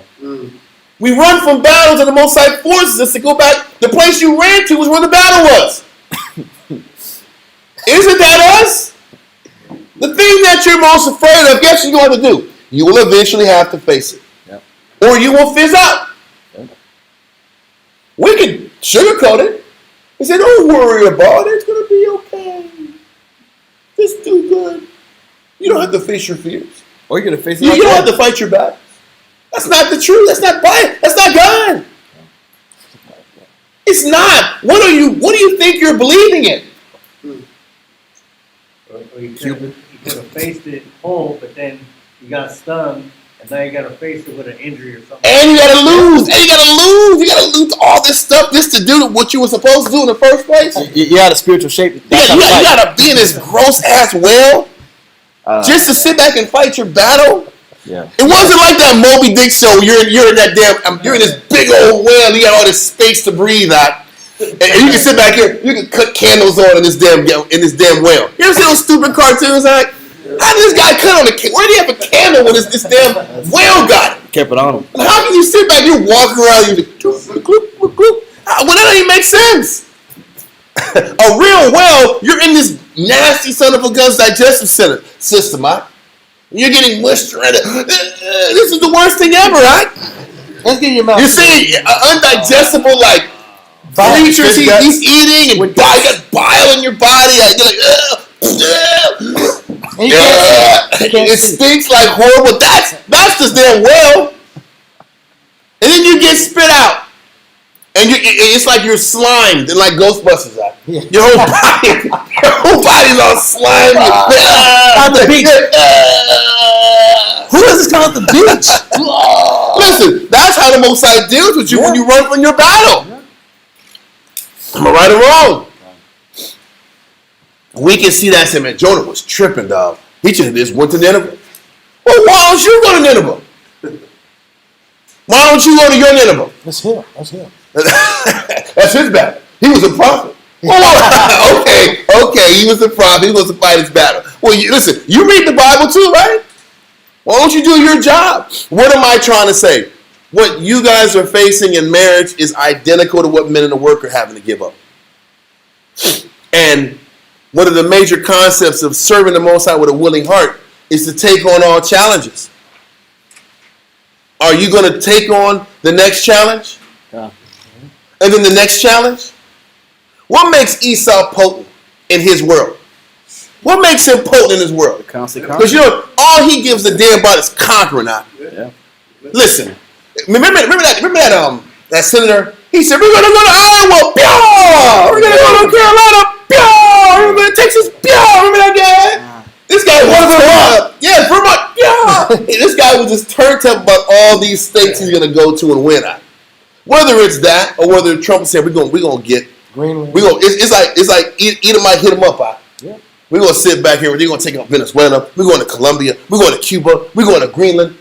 We're going to take it out. We're going to take out China. We're going to break China. We're going to use Taiwan to break China. We're going to use Ukraine to break Russia. We're going to keep doubling down, tripling down, quadrupling down. That is the mind of a warrior and a fighter. Or on a smaller scale, you even look at how the American work system is set up, and how Americans have longer work weeks than most of the world. Yeah. You go to South America, people are done working by 3 o'clock, and they don't even work on the weekends. You go to Europe, they shut everything down. They take 3-hour breaks, bro. Yeah, they take a lot of breaks. There's a lot of chilling going on. From 11 to 2. There's a lot of nothing's being done. No stores are open. Because songs are so good here. Listen, don't get lunch, bro. Listen, you ain't gonna get lunch. Yeah. Ain't no food. Everybody sit down, huh? They watching like they're eating food on break, huh? They smiling, huh? That's Guatemala. I was there, bro. I'm like, there's anything open at 1 o'clock in the afternoon? There's nothing going on here. I saw this guy selling paintings. Listen, we got there at 8. We're sweeping and we're getting prepped. We're ready to go to work today. Nobody popped in until 10. The guy that was across way from us, he gets there at 10. Puts his pictures up. Leaves at 10:30. I'm like, damn, he got the hell out of here, right? He got out at 10:30. He came back at 2. I'm like, this guy is awesome. I want this guy's schedule. You came back at 2, and then you work till like 4:30 and you bounce? That was your day? And this is every day in Guatemala, bro. What's going on here, right? How do you survive? It's very common. He doesn't give a damn. I guess he don't care about what kind of money he brings to the table. Well, it's his culture. That's just how the culture is set throughout Latin America and Europe. Versus the U.S. might get a 15, 30-minute break to eat lunch. And you got to put in 8 to 10 hours. But in Europe, you don't get paid at least. You don't get paid in Europe. Well, all of them don't get paid. They don't get paid in South America. But that thing is, they choose luxury and time over grinding. But all I'm going into is the mentality. Anyway, I'm talking about geopolitics. Keep going. But I was going into the mentality of that constant workhorse, that constant grind, the constant aspiration for the next mission. That mentality is not a common mentality. It's not shared throughout the world. You ever see Wall Street? Money Never Sleeps. I always go back to these particular movies because in the movie Michael Douglas. No. This is the part 2. Michael Douglas was in jail, but it was another guy that took his spot, and he had a picture of this of like Zeus or Kronos eating his kids out.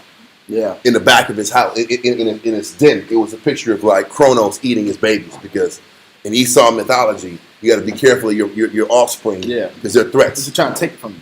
So he's sitting right here eating his baby, eating heads. But the point is, the guy, a young understudy, asked him, he said, listen, man, what's your number? And he looked at him like, what do you mean, what's my number? And what's your number? What's your number to where you can just quit and retire? He looked at him in disgust. He said, more. I was like, damn, his guy's whole life was just purchasing companies and buying out companies and just destroying families. Just showing more lives. He just destroyed lives for a living. And he said, my number is more, man. We talking about. He said, I'm about this. Great. If you're going to be great in anything, you got to think like that. Yeah. Now, we're not supposed to be sitting back here about acquiring and taking. But our number is more when it comes to growth. Yeah. When are you going to slow down, man? You do all this juice stuff. When are you going to start? Never. I'm never stopping. It's the next battle. what else can I break in me? If you can't tap into that, if you can't think like that, you really can't be greatness. You really can't assure that you'll make it to the end. Isn't that what we're trying to do? Make sure we make it to the end? And if you want to make it to the end, you better tell yourself, it doesn't matter what I lose. I'm going all in, and I'm going to finish what I start. And I don't care what I lose. I don't care what I give up. If you don't, either you better have it, or you better work on having this mentality. And that means if I am a wife, 1 Timothy said a wife is saved through what? Childbearing. That means it's not just having babies and you make it to the kingdom. All these dead women would be getting to the kingdom if that was the case. I just gotta have a baby and I'm in. Get out of here. You know that's not the damn case. I had your baby. I got 5 babies from 5 different dads. I should be getting to the kingdom. Is that it? The kingdom. I must be a special servant. I had all these kids, these different men. What does it mean by being saved through childbearing? It means saved by being a good wife and a mother. Yeah. And doing what's necessary to please the husband and please the wife. I'm sorry, not the wife. Please the children. That's what I'm talking about. Now you gotta be careful. Clear that up. We get a wall.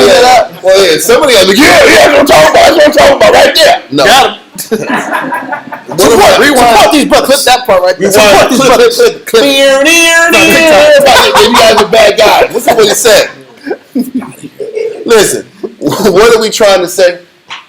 Is that if you're saved in childbearing, that means you're saved in how well of a wife you are, and how well of a mother you are. And are you able to check all the boxes? Well, because that's really what it is. Are you able and willing to check all the boxes?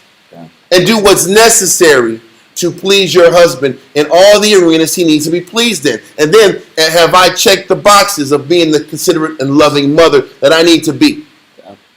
Yeah. What have I learned how to be with my children need me to be? Because for those of y'all who have multiple children, don't you have to be different things for different children? Yes. So what am I saying? Certain children need to be more strict. Certain children got to be more embracing and loving. Some children need to sit back here and walk them through their battles more. So if children are like that, that means you have to adapt to your husband too. What does he want? What does he need? Why do I got to keep telling myself I'm doing enough? Because you're not doing enough. Didn't the Most High say in Ecclesiastes 43 and 30? Read that real quick. Ecclesiastes 43 and 30. Ecclesiastes 43 and 30. Ecclesiastes 43 and 30. Yeah. When ye glorify the Lord, exalt him as much as ye can. When we're glorifying the Most High, do you just sit back and say, praise the Lord, praise Jesus, hallelujah? Because that's what people in the church do. They just, I love the Lord, I love me some Jesus. With the big Is that how we glorify the Lord? No, we glorify the Lord based on our works and our dedication and our attention to details. I might be doing X, Y, Z, but what am I not doing enough for? Do we even meditate like that? What can I give the Lord more? But if you do it, glorify the Most High as much as you can. Read on. For even yet will he far exceed. Meaning he deserves even more than you can bring on your best day. That's what the Most High says. He deserves more than what your best day can provide. So if he deserves more than the best you can provide, that means you have a lot of work to do. To keep that up every day. Because another part, the verse you pulled in Wisdom of Solomon chapter 9 in verse 15, hardly do we guess aright at the things that are upon the earth. You know that also entails, hardly can we even measure how loving and merciful and gracious the Most High has been in your life. Yeah. Can you really quantify how many near-death experiences he kept you from? Can you quantify how many times the Most High has protected you from danger, from further harm? You can focus on what bad has happened in your life, but can you focus on how good the Most High has been to you?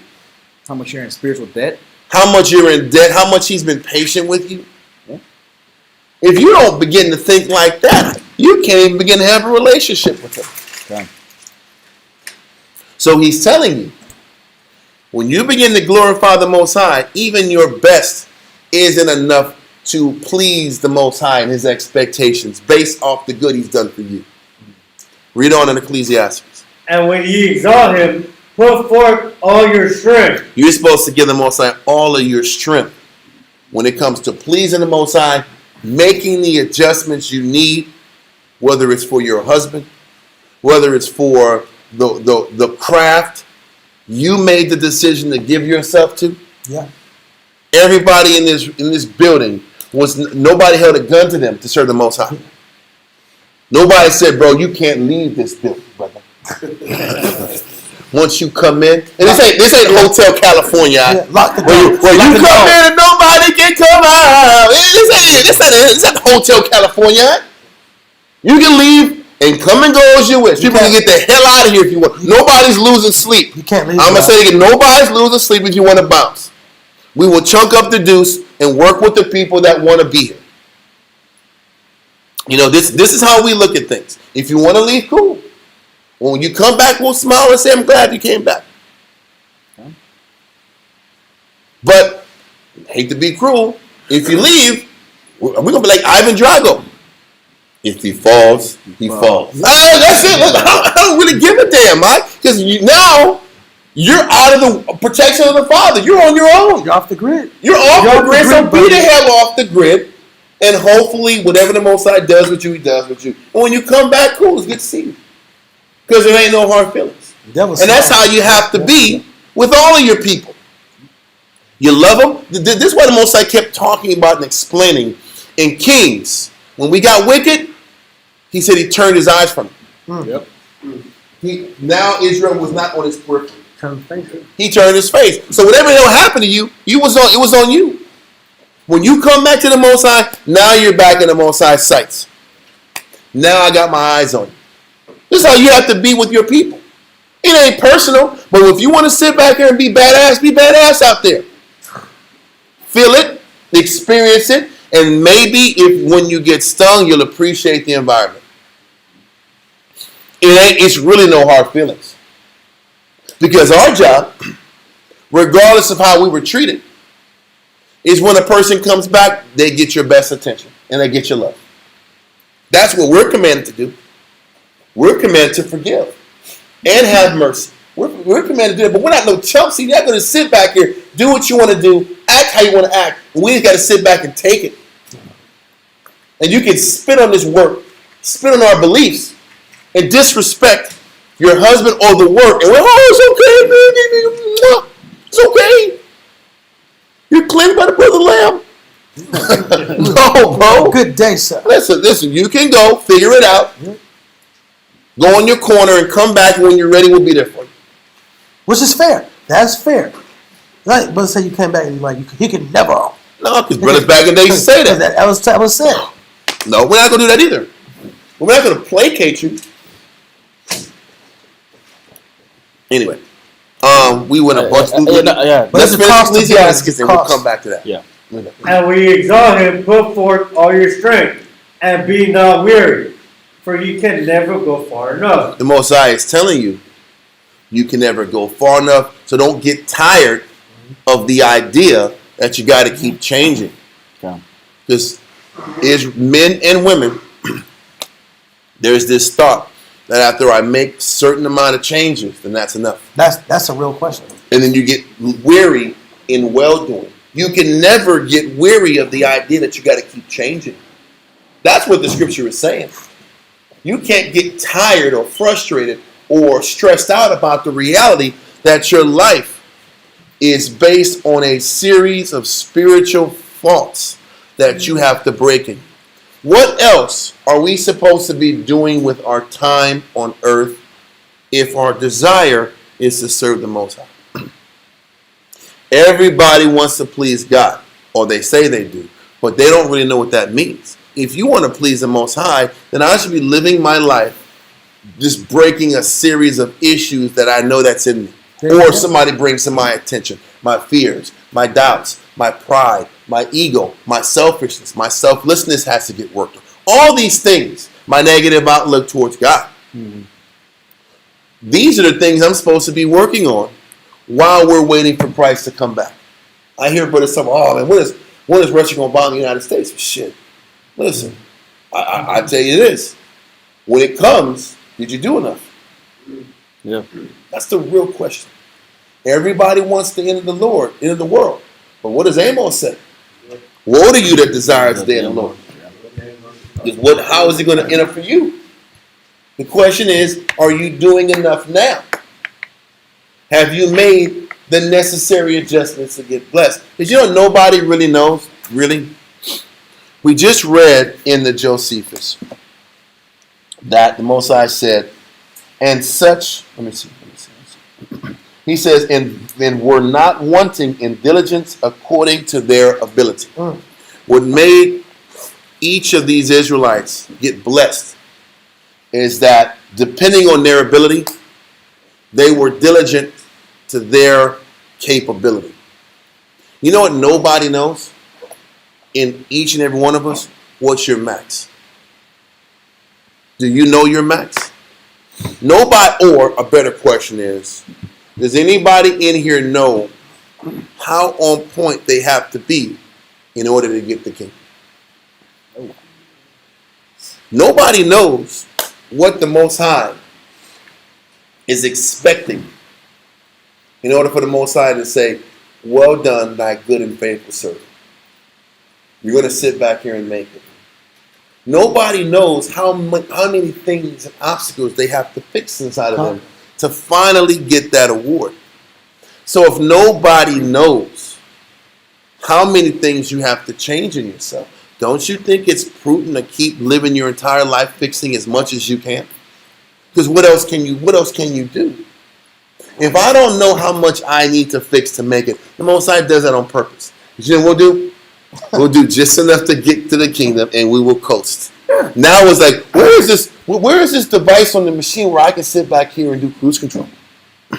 I would like that. Then it's cruise control time. Yeah. So the Most High is like, no. Ecclesiastes 43:30 says you can never go far enough. And it's put in there so you know not to rest on your laurels. It's laurels. It's laurels. Yeah, that's the term. That's the term. It's resting your laurels. It's that butterfly effect you talk about. But oh, come on, man! It is laurels. It is laurels. it's like I a know flower. it's It's a flower. It's a flower. It's laurels. No, it's laurels. I've been saying it wrong. The old term is laurels, and the little guy that's on the little Monopoly board, and he has a little tie, and then it just disappeared. You know, every generation things change a little bit. It's laurels. It's laurels. But we like to rest on all. We like to go onto our highlight tape and explain how much we've done to get us so far. Everything we did to get us so far got us this far. Now it's time to make more adjustments if you want to guarantee your spot, or do everything in your power to assure that the Most High will say, well done. Yeah. Anything else, you're rolling the dice. Now, I'm sorry. You can keep going. That was on that point. Give me back Wisdom of Solomon 9 and verse 16, down to 18 again. Wisdom of Solomon chapter 9 verse 16. I think laurel means achievements. Yeah, here it is. And hardly do we guess aright at things that are upon earth. And just like what we were saying, that was the intention. You're not going to know your limit. You're not going to know what is the final of the race. I'm not going to tell you to do X amount of X, Y, and Z to get to the kingdom, because then you'll coast the rest of the way. So hardly you're going to guess right your level of work ethic, your level or the number of virtues you conquer in your life, the number of morals that you overcome, or mountains or adversities you overcome. You're not going to know. The only thing you keep doing is keep going through the adversity, the spiritual adversity. Keep going through these spiritual labors. And as time goes on, you'll start seeing what the Most High finds pleasure. He brings. And with labor do we find the things that are before us. But the things that are in heaven, who have searched out. And that was the point. The things in the Most High's counsel, his perspective. Who can know them? Who has an idea what he's thinking about us? Who has an idea on what evaluation he's giving us? What grade do I have right now in my life today? Nobody. So all you can do is keep going harder. Keep surpassing what you've already done. Keep surpassing the best you already were. Keep reading. 17. And thy counsel, who hath known, except thou give wisdom, and send thy Holy Spirit from above. Uh-huh. For so the ways of them which live on earth were reformed. The people who are constantly in spiritual labors, who are constantly pushing for more.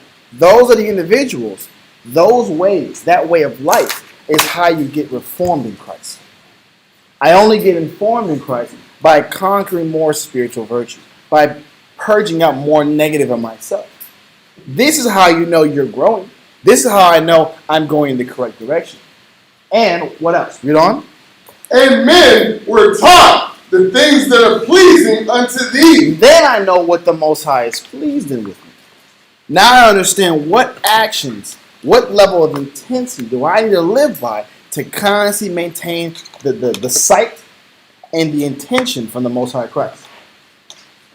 That's the trial and error process. The trial and error is, I tried hard this year, I still fell short. I tried hard next year, now I'm starting to see the benefit of my works. Now I'm seeing results. Now I got a decision to make. Do I stop pushing or do I go harder? Okay, I stopped pushing. Now it looks like things are regressing in my life. Now the Most High is starting to sting me again. Okay, that was the lesson learned.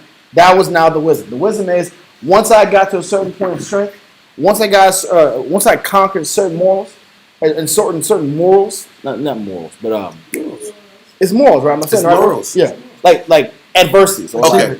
Yeah, not morals, but morals like you know what I'm trying to say. Like it's adversities or challenges. It's challenges. Once I've conquered certain challenges, what level I gotta keep pushing out? But really, it's thresholds because we operate in a series of thresholds. Because I remember for myself and other brothers too. This was my 100%. And then you look up, and you've gotten so many classes, had so many studies, got so many corrections, that your 100% last year is now your 90. Exactly, it's not the same anymore. Like, I can do this in my sleep. And you know you're BSing, well, you know you can do your job. You can see the text out. You can do anything. And like, there's no. You got mental space. You're not stressing. You don't have you don't feel the blood in your veins and your forehead. That little hell. This is stressing me. Migraines in the back of I'm your head. stressed out, dog. I'm stressed out. Yeah. Or when you're serving your husband and you kind of like you're used to his routine. Yeah. It's comfortable. He comes home. I know he wants. Hey babe. I'll give you 10 minutes. Okay. And then the house is a certain way. You have a rhythm. And now we're just flowing in a rhythm.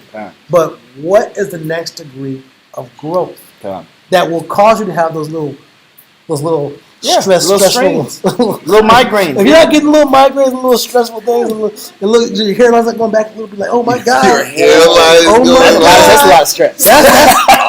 That's you look in the mirror and you say, oh my God. That right there, that moment. Well, how about this?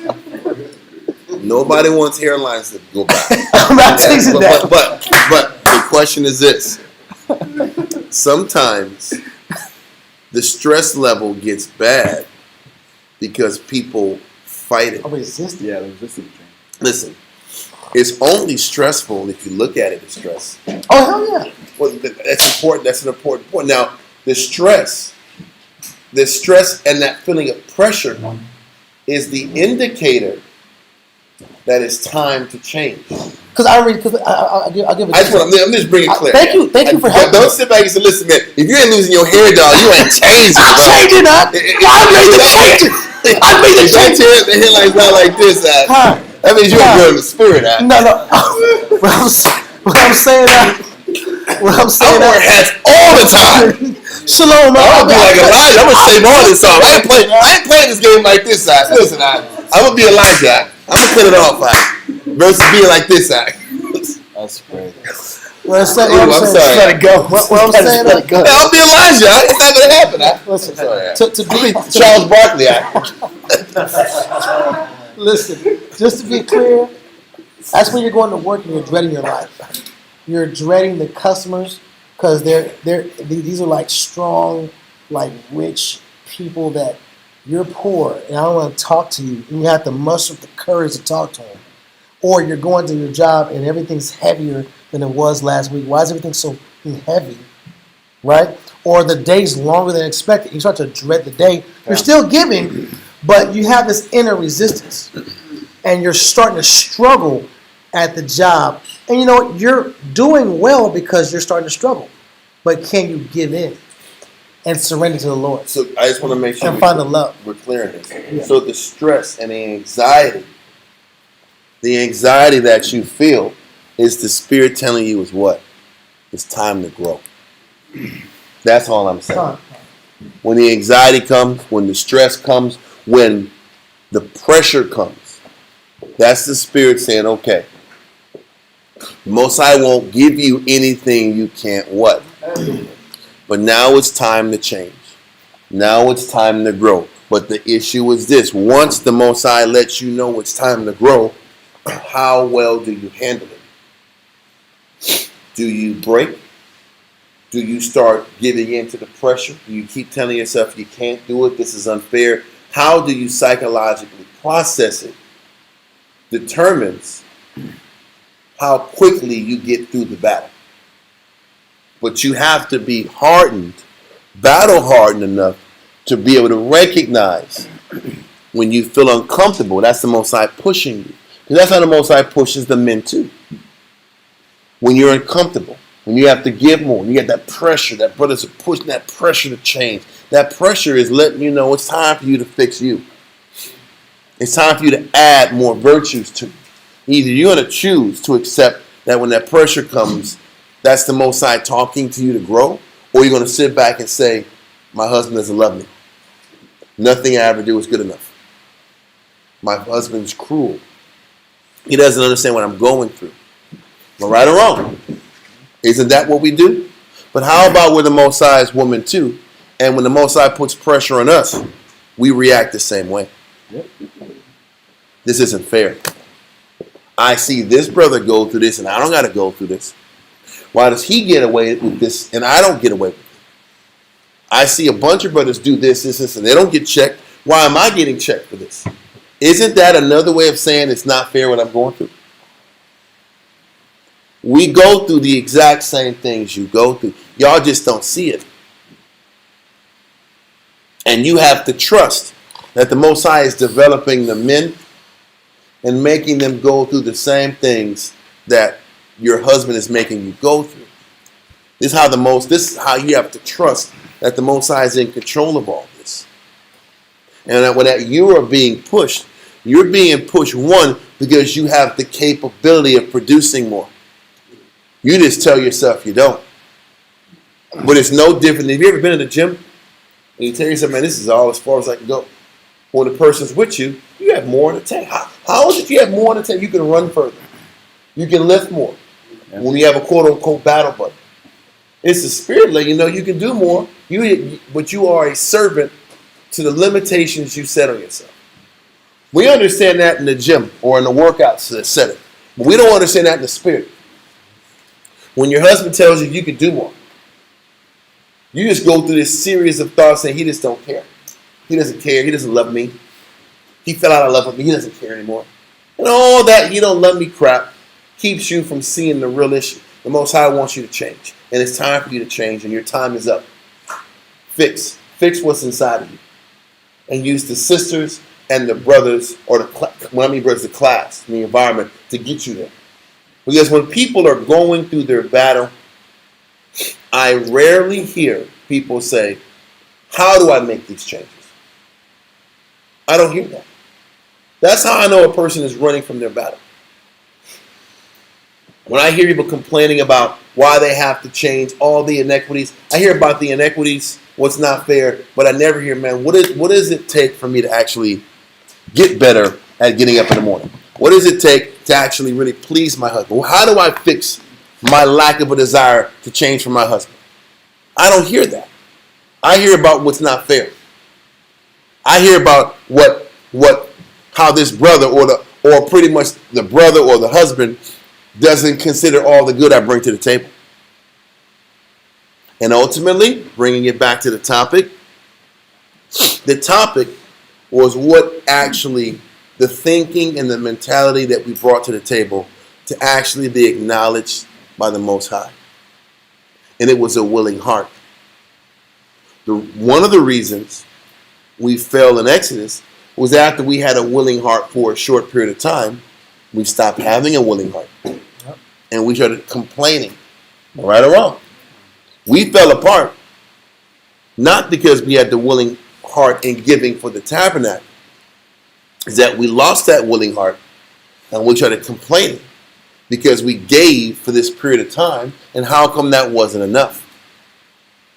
When the Most High was constantly demanding and developing more. What was the wilderness about? It was about developing the nation. What is our life in our present day wilderness about? Our development.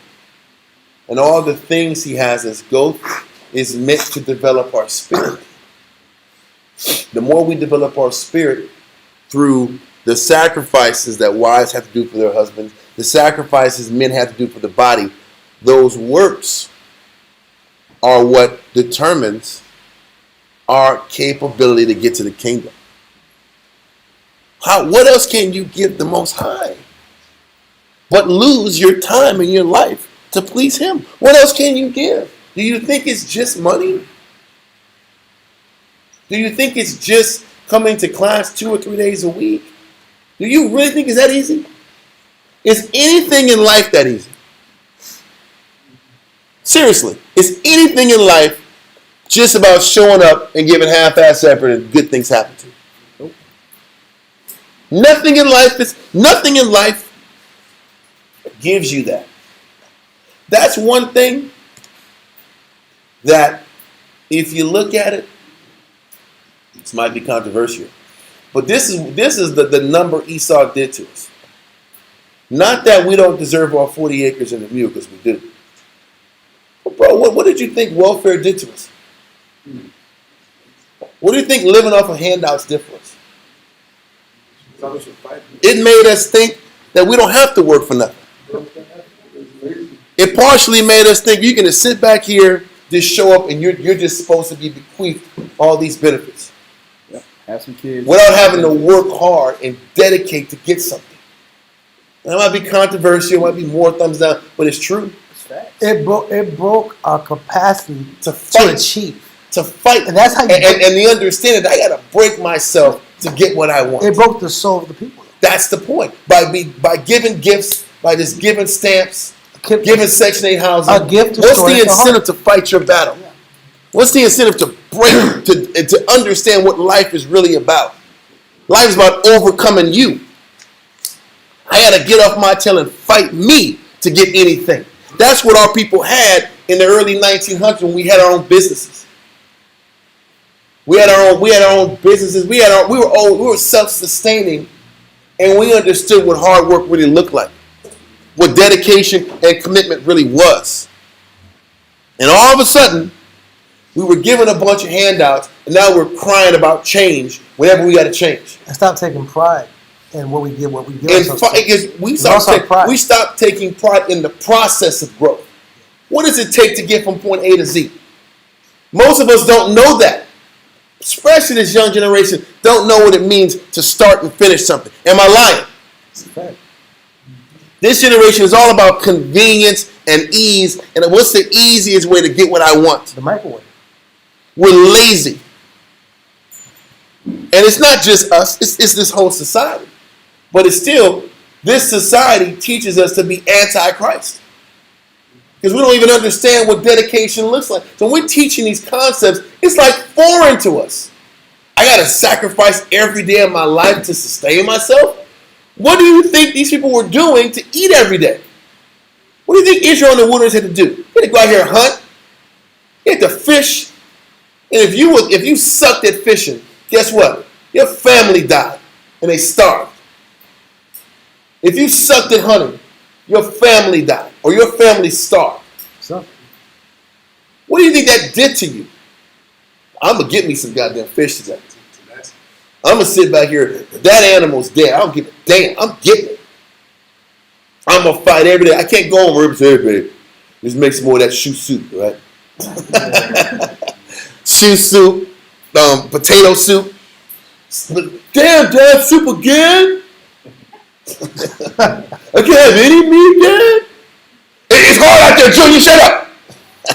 You can't play that crap. You got to produce. Why am I saying that? That builds you. They understand that they got to fight me in order to survive. We've lost that. So we need classes every day to remind us what it was to actually be a potent person. You think people in those days didn't think that you had to fight to get everything you wanted in life? They understood that going in. Nothing comes easy. They at least understood that in the workforce. They understood that in the agricultural sector. So if you understood, that's what I always use examples like husbandry. Because we understood the hard work it took to raise cattle. To sit back here and grow crops.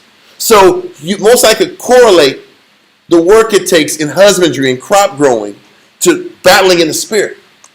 We have no context from a worldly perspective to understand what fighting to serve the Most High is. Am I right or wrong? And this is where the foolishness of teaching comes in. Because people were raised that other people have to take on the weight and pressure of life. And then now you come in the truth, and people are having nervous breakdowns because they've never learned what being responsible looks like. They've never learned how to deal with pressure. How dare you check? And when we're teaching classes about pressure and dedication and commitment, people are glitching because they never learned how to deal with pressure in their life. People always made it easy for them. And then we teach that the Most High is not about giving you anything easy. And people lose it. Then they say, oh, you don't love me. Because people who love me made it easy for me my whole life. People who love me in the world gave me whatever I wanted without having to lose nothing. This is why it's so hard to teach people, because there's nothing that people have experienced that they can compare to what serving the Most High really is. To relate. They can't relate it. They've never experienced disappointment. They never had to lose nothing. They never committed themselves to nothing. So the idea of dedicating and committing is foreign. What you going to say, sir? I mean, yes. I was going to say that Esau knew this about his own society. I'm going to read a quote from Theodore Roosevelt. Mm-hmm. All right? This is a quote from Theodore Roosevelt. It said, the things that will destroy America are prosperity at any price, peace at any price, safety first instead of duty first, the love of soft living, and the get-rich-quick theory of life. I don't know when he was the president, bro. I didn't study that far out. I know it was a long time ago. Exactly. But even back then... Well, first of all, that wasn't just FDR. That was all societies. Well, I'm just saying he pointed this out back then, that spirit of get everything easy and get things quick and not put any type of work and no toil, a toilless life. That's how a society declines. Yeah. A society gets internally soft, mentally soft, and they decline. Yeah. And just like the Greeks. Yes. Just like the Romans. Just like every country. Just like the Egyptians in the time period of Josephus, or when Josephus wrote about it. Or just like the Israelites, once we got on land, we got effeminate. We'll go on to that later. We'll go on to that topic later. But there has to be a safeguard against growing effeminate. And a lot of times, when we don't create that safeguard, the scripture is the safeguard. When we don't take heed to the warning, then you have the what? The collapse. And so now we have a bunch of people that don't understand work ethic. Don't understand that life is all about just constant decisions in which you have to choose to put yourself last. Constant work, constant selflessness, a constant attack on the weaknesses in yourself that keep you from achieving the things you want. A more relatable quote would be, you quoted this about maybe like a year ago or 8 months ago. It says, bad times make strong men. Mm-hmm. Strong men make good times. Mm-hmm. Good times make weak men. Mm-hmm. Weak men make bad times. Done. It's that cycle. Yeah. And we have lost the mentality it takes to achieve anything. So if people don't know what it takes to achieve anything, how in the hell can we teach people how to achieve pleasing the Most High in the Spirit? Because we're so wired to look for comfort. We're so wired to look for the easy path. We can't be Listen, I always said Israel, the nation is full of losers and quitters. What does that mean? It means what I said. I'm just saying. Israel is full of losers and quitters. I said it there. I said it. Yeah. I'm gonna say it again. Israel is full of losers and quitters. Can I expand on one thing? There's nothing to expand. There's nothing to expand. Well, most of us have failed at life. Most of us haven't achieved much of real substance. Yeah. And because of it, we don't understand what it takes to achieve anything. So because we don't have the skill set or the mentality or the wherewithal to actually understand how to finish things, it's very hard to teach people that in order to finish things, it's hard. Yeah. It's difficult. It's uncomfortable. Because people, if you don't know what it takes to grow, you're going to think you should just wake up and things should pop and work the way you want it. I was going to say this. I'm just saying. But to define loser, this is my definition. Make it nice. Listen, make it nice. I'm not making it nice. I know. I got to do my job. To counterbalance. I had to my meanness act. I get it. No, listen. Counterbalance it. Counterbalance it. Listen. You know what I said though. Listen. The loser, to be specific and clear from my side of the coin, is we're too content with comfort. And we are looking for complacency. We're looking for comfort so quick. We're looking to embrace comfort. That leads to... But what I mean, loser, what have we achieved? What have we achieved in the world? Everybody talks about, I can go back in the world and do what I got to do in the world. This sucks. What did you do in the world? How successful were you in the world? Who was running Fortune 500 companies in the world? Raise your hand if you ran a Fortune 500 company in the world. Or you can text it online. Not many. Am I trying to be mean? No. I'm only painting a point. If you haven't learned to succeed in the world, these concepts are very foreign to you. And because these concepts are foreign to you, the idea of daily dedication and commitment is stressful. It creates pressure and anxiety in people. How many of us, when we're teaching about how hard it is to really achieve, how many of us inside get like anxiety attacks? How many of us feel overwhelmed and overly stressed in our minds? More than you think. How many of us get panic attacks with the idea of having to change as much as class pushes people to change? We feel that way because we're not used to pushing ourselves. We're not used to pushing ourselves like this because we didn't push ourselves this way in the world. So now we're having to learn how to please the Most High while simultaneously having to learn how to push yourself to levels you've never pushed yourself ever. And this is what brings about the stress. This is what brings about the pressure. This is what brings about the heightened anxiety and the lashing out that you get from brothers and from women because you've never had to face these things that now you feel like you have to fix tomorrow.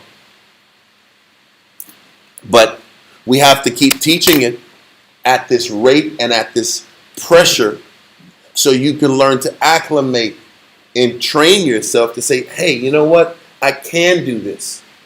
The question is, how many of these classes do you need to finally make the decision that you can give more? You can sacrifice more. You can love more. You can dedicate more. You can do more than you tell yourself you can do.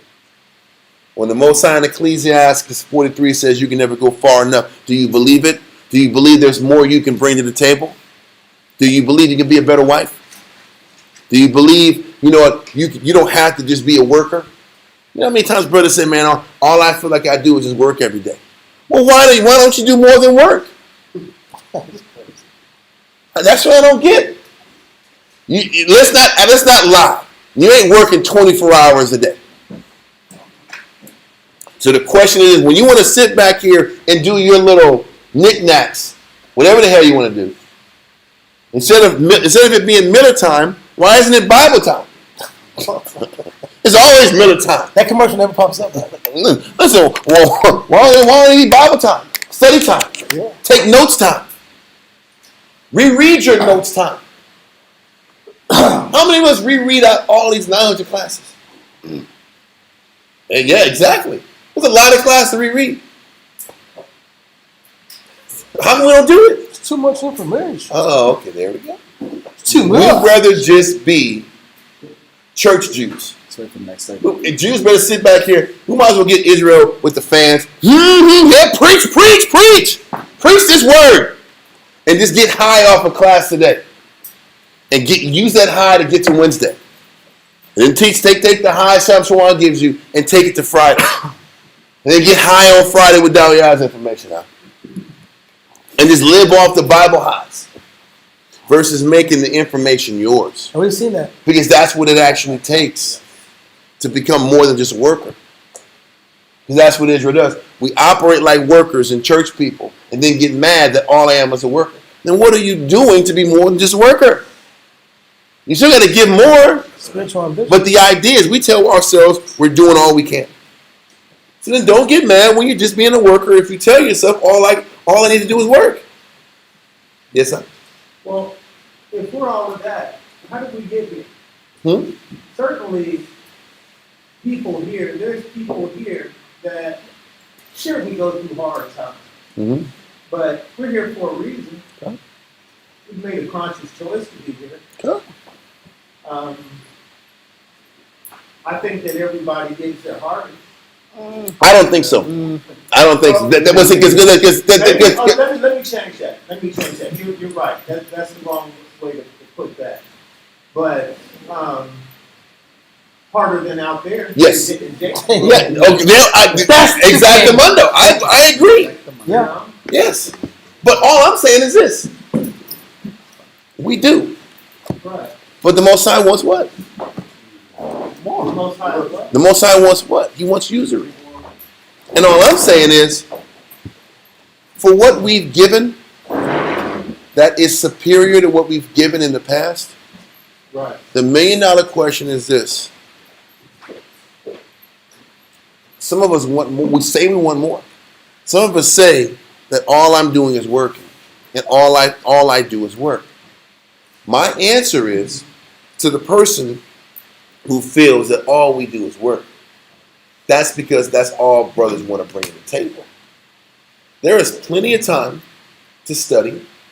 There's plenty of time to learn your breakdowns. There's plenty of time to be conversant enough in these scriptures to where brothers can actually teach loved ones at home, family members at home, people around. The Most High gives to all men what? Liberally. So I have seen, when you read, I think it's Isaiah 40 or 41, it talks about, go there. Yeah, Isaiah 40. It's Isaiah 40. We're going to be on this time before, we ain't even got past like 2 verses, man. Isaiah chapter 40 and verse 1, if I'm not mistaken. Come. Isaiah chapter 40 and verse 1 read. No, it's not 40. It's not 40. It is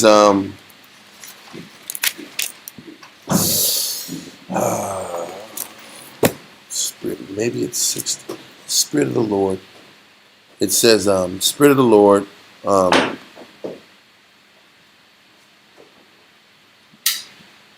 Just give me Mike, 1 second. Spirit of Mike. No, I know. I'm just trying to find. I'm just trying to find the verbiage and hit. I know it's in Isaiah. It's just a matter of which verse in Isaiah. It's okay. 61. I knew it was 61. 61 in 1. Oh no. It's Wrong. I'm wrong. 24, so. It is 11. It is 11. Slakia, y'all. 11 and 2. I guess 2. Thank you, sir. It's 11 and 1 and 2. Thank you, sir. Appreciate it. Come. Isaiah chapter 11 and verse 1 reads, "And there shall come forth a rod out of the stem of Jesse, and a branch shall grow out of his roots." This is a prophecy about Christ. How Christ was going to come out of the stem of Jesse, or the bloodline of Jesse. David was Jesse's son. So he's saying that Christ is going to come through the bloodline of Jesse, David, and Solomon. Read on. "And the Spirit of the Lord shall rest upon him." This was a verse that I thought was very impactful back in the day, how the Most High will send his Spirit on Christ. He will send Christ a spirit of wisdom. Read on. "The spirit of wisdom and understanding, the spirit of counsel and might, the spirit of knowledge and of the fear of the Lord." This is when I understood that the Most High is the one who rewards you with your commitment and dedication. He rewards you with these attributes. If you are not naturally inclined to study, if you dedicate yourself to studying enough, the Most High will send you the spirit of understanding of these scriptures. How many of us, don't raise your hand, have problems having the scriptures really impact you, or have a problem like sustaining the understanding of this word? Or when you read the scriptures, it just doesn't stick. I think a lot of us experience that. Or if I'm not in a class setting, it's hard for me to lock in and zero in on the scriptures. It's hard. But what you have to understand is, if you commit enough to studying, if you commit enough to reading, if you commit enough to going against your nature and how you feel, the Most High will send the spirit of understanding. He will send the spirit of wisdom, and it will start making sense to you. And you will have the ability to understand what these words are talking about. But he's not going to give it to you unless you invest, unless you lose sleep, unless you're tired, unless you show the Most High with your painstaking, diligent effort, because that's what diligence is, painstaking effort, that this is what you want, on top of the work that you do for him. Whether this is for men, the process it takes to be a teacher, the process it takes to actually understand the words, because you can't even really be a teacher unless you can understand this song. But you can't understand this song until you study enough to where it starts to make sense. This is no different than what sisters have to do to find a way to please their husband. Doesn't the scripture say, somebody hold this and go to Proverbs 16 and 3. And I want sisters and brothers to listen to this. Proverbs 16 and 3. Because whether it's wives that say, you know what, I'm just not in the spirit or mood to give my husband what he's asking for.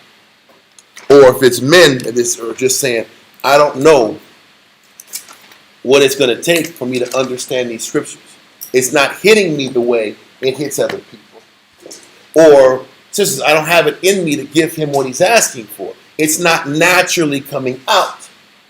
It's not my natural nature. It's not in my nature to give my husband what he's asking for. It's not in my nature to be a studier. It's not in my nature to learn what counsel really is about. That's the real battle anyway. This is the battle in general. When something that your husband or the Most High or brothers are demanding of you doesn't come natural, what do? Do you just fake it and just give half-ass effort?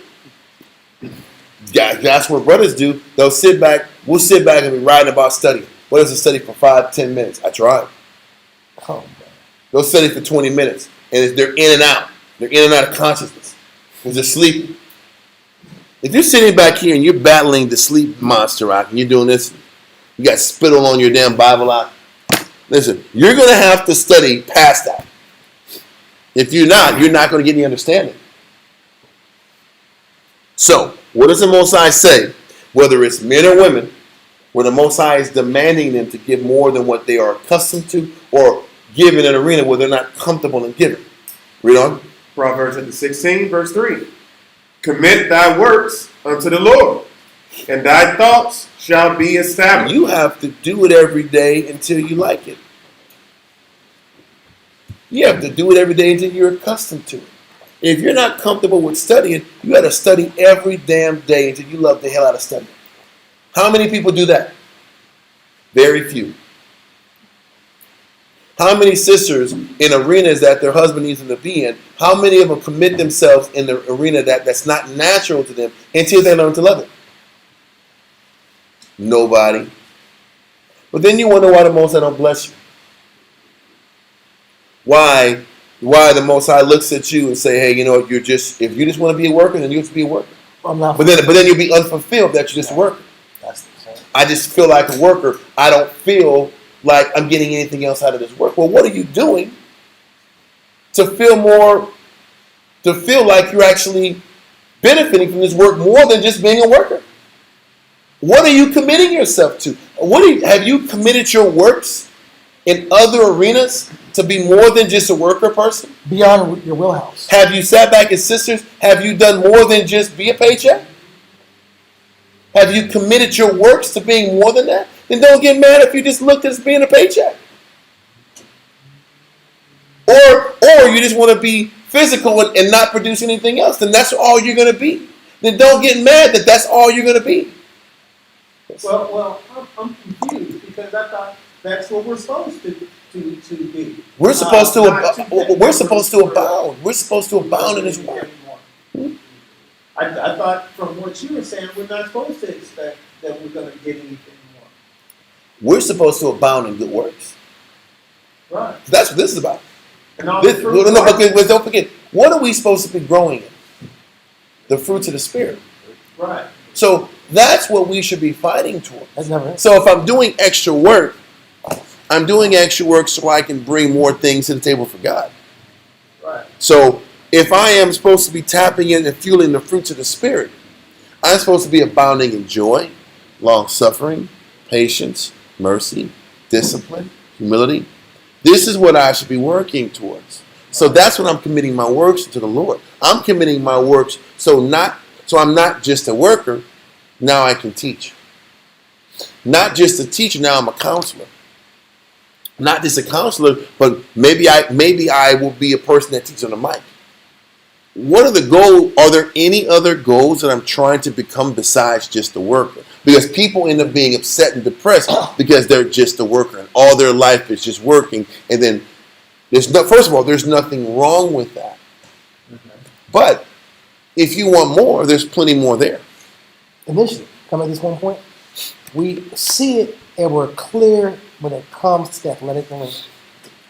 Okay, you can't just be a jump shooter. You gotta learn how to get rebounds. Okay, I can shoot and get rebounds, but now I gotta be dependable when it comes to defense. For instance, or I can't just shoot threes, I gotta go to the hole. Yeah. But then, if you're just a three-point shooter and go to the hole, what happens when they guard heavy when they guard the perimeter heavy? Or what happens when they play zone? You done. When they play zone defense, then, and they're really good at defense, the three-point shot is kind of cut off, and you can't go to the hole and finish. What do you got to do in a zone? How do you evolve? You got to kill them with mid-range jump shots. But it's not, well, penetration, yes, but if you see zones, a lot of times it's 3 and 2, Right. or it's 1-3-1, or it's a 2-3. If they're playing 2-3, you got your guards up top. You have 3 men in the paint. Are you gonna be able to go to the paint? Hell no, you ain't going to the paint. They're gonna block your stuff. So what do you got to do? You got to get past the first guy and sit in that paint. And you got to sit. Well, I'm gonna say this. Yeah, tell it to him when he was playing in Detroit, and he was beating them up, and he couldn't. He was trying to dunk and go on people's heads, and it didn't work. Then he had to go to the gym So and he had become to get buff, strong, swole. and he had to live off that mid range. Yeah. Jordan became unstoppable when he backed you down and do fadeaways. It wasn't just going to the hole and dunking on you. He had to do mid range. He had to work outside. He had to have shooters, and he had to live in that mid range. To evolve. If he couldn't do mid range, he couldn't win. And he had to have spacing and trust his teammates, all the other stuff. What am I saying? I'm not saying I'll go to the hole. What I'm saying is because that's what made him dangerous. that's what made him dangerous. But it wasn't just that, because he was always going to the hole. He was going to the hole and not winning. Right. You got to. What about your mid range game? You got to have a mid range game because that opens up the inside game. If you're knocking down elbow jump shots, then they got to come out. When they got to come in, when they got to come out and stop that, then you blow past them. Then either you finish or you dish. What's my point? So you have to learn the 3 phases of the game. 3-point shots, mid-range shots, finish. If you don't have all 3, you can't be completely dominant. That's what I'm trying to say. It's the same thing in this realm. If you want to find the real fulfillment in this, then you got to make a decision to go past what you're good at. If you're a worker, hell yeah. The Most High is working with you because you're working. But now that you do that and you're good at that, when are you going to add more talents to you? It's about talents and adding talents to you, adding abilities. So now that you got that, are you going to add studying to you? Are you going to add the work ethic of what it takes to study? And then are you going to work to where you actually are able to retain the information, retain the message, retain the teaching? Then when you can start retaining the teaching, then you can start teaching. Then you can see the power that comes from teaching and development. Then once you learn how to teach, you learn how to counsel and put the work into listening, being a better listener. Half of our people are horrible listeners. As men, we're horrible listeners. What we want to do is drop orders and not listen. If you don't understand, you can't teach, you can't counsel, you can't give the proper medicine if you can't listen. There's different levels, and this is what they were saying about Christ. The Most High gave him this spirit of wisdom, understanding, counsel, and might, spirit of knowledge, and the fear of the Lord. But did he give it to him or did he earn it? He had to put the work in until he got to 30 to earn this. But one thing about it is God can't lie. And God says. I mean, he says it clearly in all the Bible. I mean, is it wrong to achieve the things you're speaking of and receive some of the benefits of God? No. Because it seems like you kind of. What are the benefits of God? Well, and that's the $1 billion question. What are the primary benefits of serving the Most High? Well, you can start at Deuteronomy 28:1, and he says it clearly all the way to 14. Yeah. You know, and I'm gonna say that we'll go on to that. We'll go on to that topic very soon, because Deuteronomy 28:1 through 14 really does explain what the Most High blesses us with. Okay. And if you sit back here and read that in its totality, He promises us stability and consistency, and our children being raised the right way and having enough to sustain ourselves from season to season. That's what He promised us. But what people don't understand is in that, the law was still set up that in the midst of our success, how is success quantified? Because what the Most High did with our success was shave off the top, the beginning parts, and the bottom. That's what's shaved off. The first fruits of everything we bring to the table is whose? The Lord. The Lord's. And the remainder of everything we had is for who? The poor. So the poor get the last of your portion. The Most High gets the top of your portion. Then you got tithes. So what do you get in the middle? Enough. That's the Bible. That's Deuteronomy 28.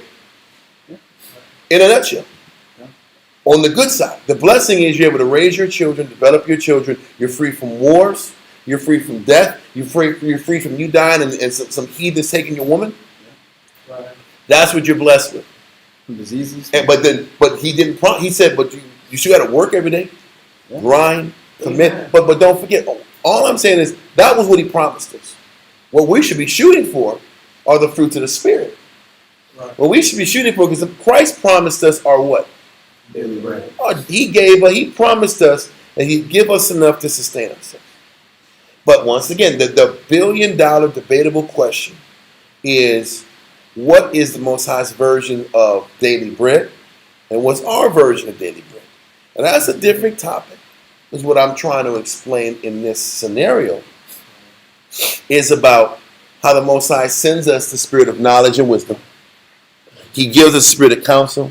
He gives us the spirit of understanding and knowledge. But you earn that by your work and your commitment to these changes. And it goes back to the top we were talking about, whether it's with men or with women. If you want to be a better wife, what does a wife have to do but improve in her works towards the Lord?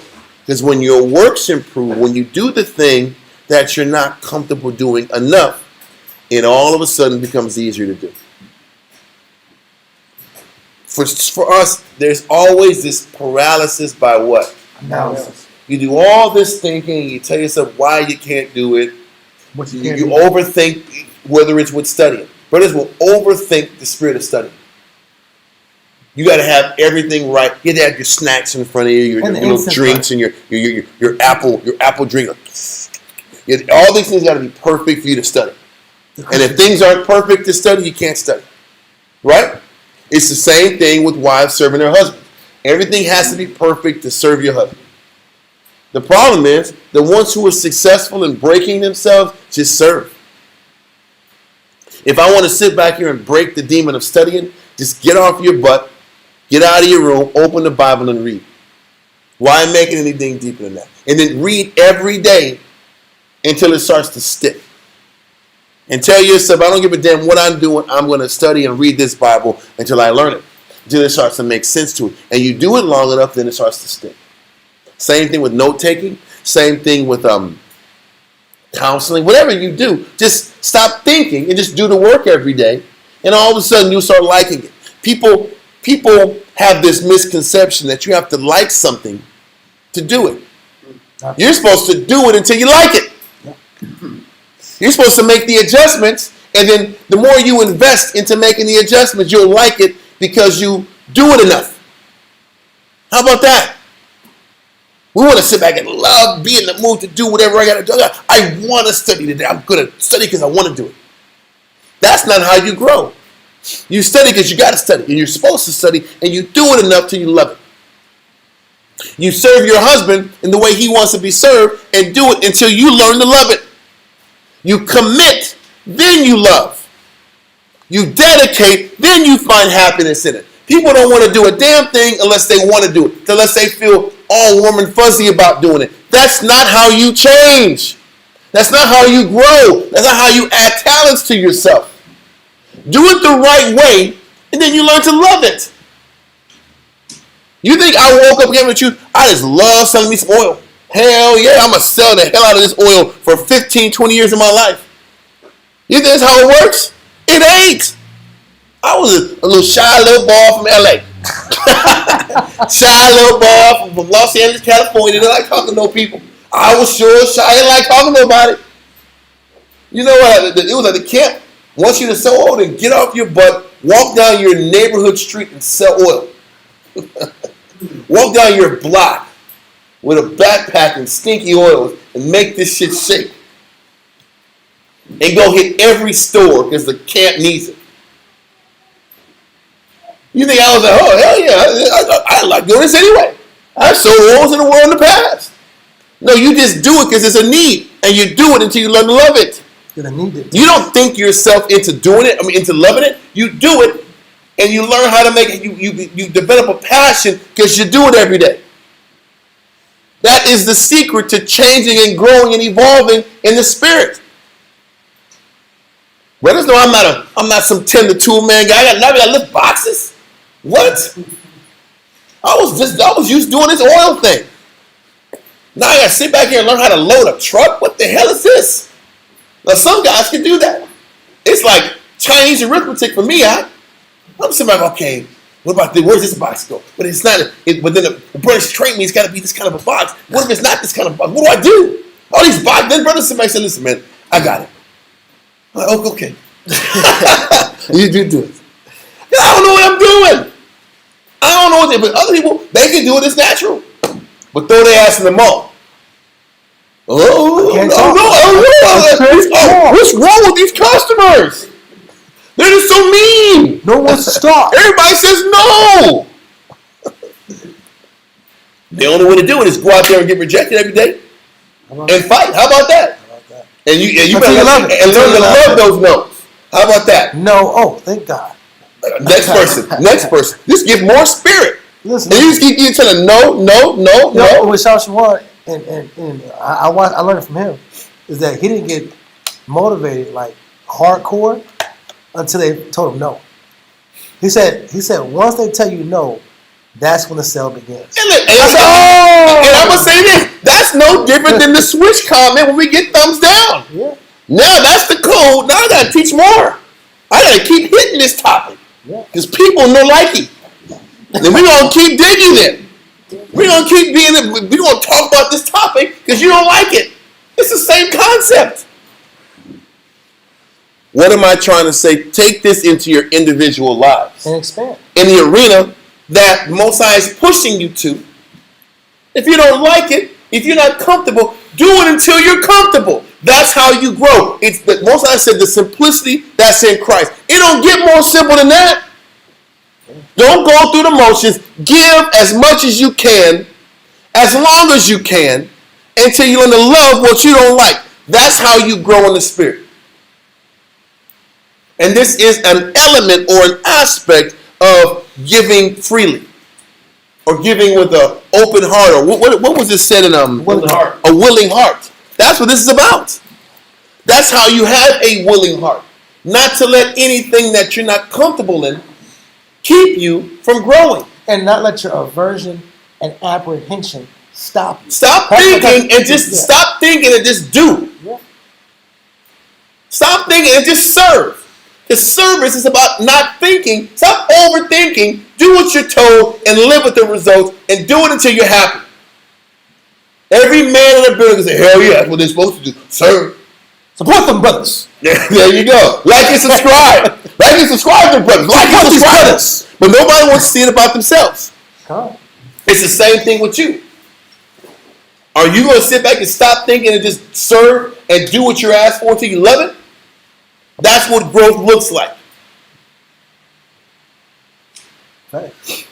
Listen, I think we're going to leave it at that. I think it's that point is where we should finish off at. We haven't gotten very far in the class, but I think it was important to take a little roadblock. Matter of fact, let's just finish when we stop. Before we stop, Josephus, Book 3, Chapter 6, Paragraph 1. Let's read that part again, and we'll leave it at that. Antiquity of the Jews, Book 3, Chapter 6, Paragraph 1. But the Israelites rejoiced at what they had seen and heard from their leader, and were not wanting in diligence according to their ability. What made Israel powerful at this time, they were inspired, they were motivated, and they weren't lacking in their diligence or their painstaking effort to the best of their ability. Whatsoever thy hand find to do, do it with all thy might. That's how you do it too. So it's not just going through the motions and making the changes. Make those changes and do it to the best of your ability, as long as it takes until you start to love the thing that is a battle to you. That's how you know you're growing. When the thing that you don't like isn't such a problem anymore. And it's controllable and maintainable. It's second nature. And it's easy. It's easier to do. And it's not as much as a resistance in doing it. So for some of us, that's communication. Yep. Some of us, it's just discipline, self-control, That's the one. abstinence, whatever it is. Go and break yourself and do it until you love it. Till you master it. Do it until you love it. Love it. If you love it, you'll master it. Read on. And were not wanting in diligence according to their ability. For they brought silver and gold and brass, and of the best sorts of wood, and such as would not at all decay. Camel's hairs also, and sheepskins. Some of them dyed of a blue color, and some of a scarlet. Some brought the flower for the purple color, and others for white. With wool dyed by the flowers mentioned before, and fine linen and precious stones, which those that use costly ornaments placed in settings of gold. They brought also a great quantity of spices, for of these materials did Moses build the tabernacle. So the tabernacle was built for the Most High, but it serviced the body. Everything we give up is for the Most High, but it's of the service of the body. Everything you give up, sisters, is for your husband, but it's for the Most High. Everything we give up terrestrially, all the changes we make are for the individual or for the camp, but it's in the name of the Most High. And if we're going to sit back here and go backwards to understand why the Most High blessed us, it was because our work was intentioned the right way.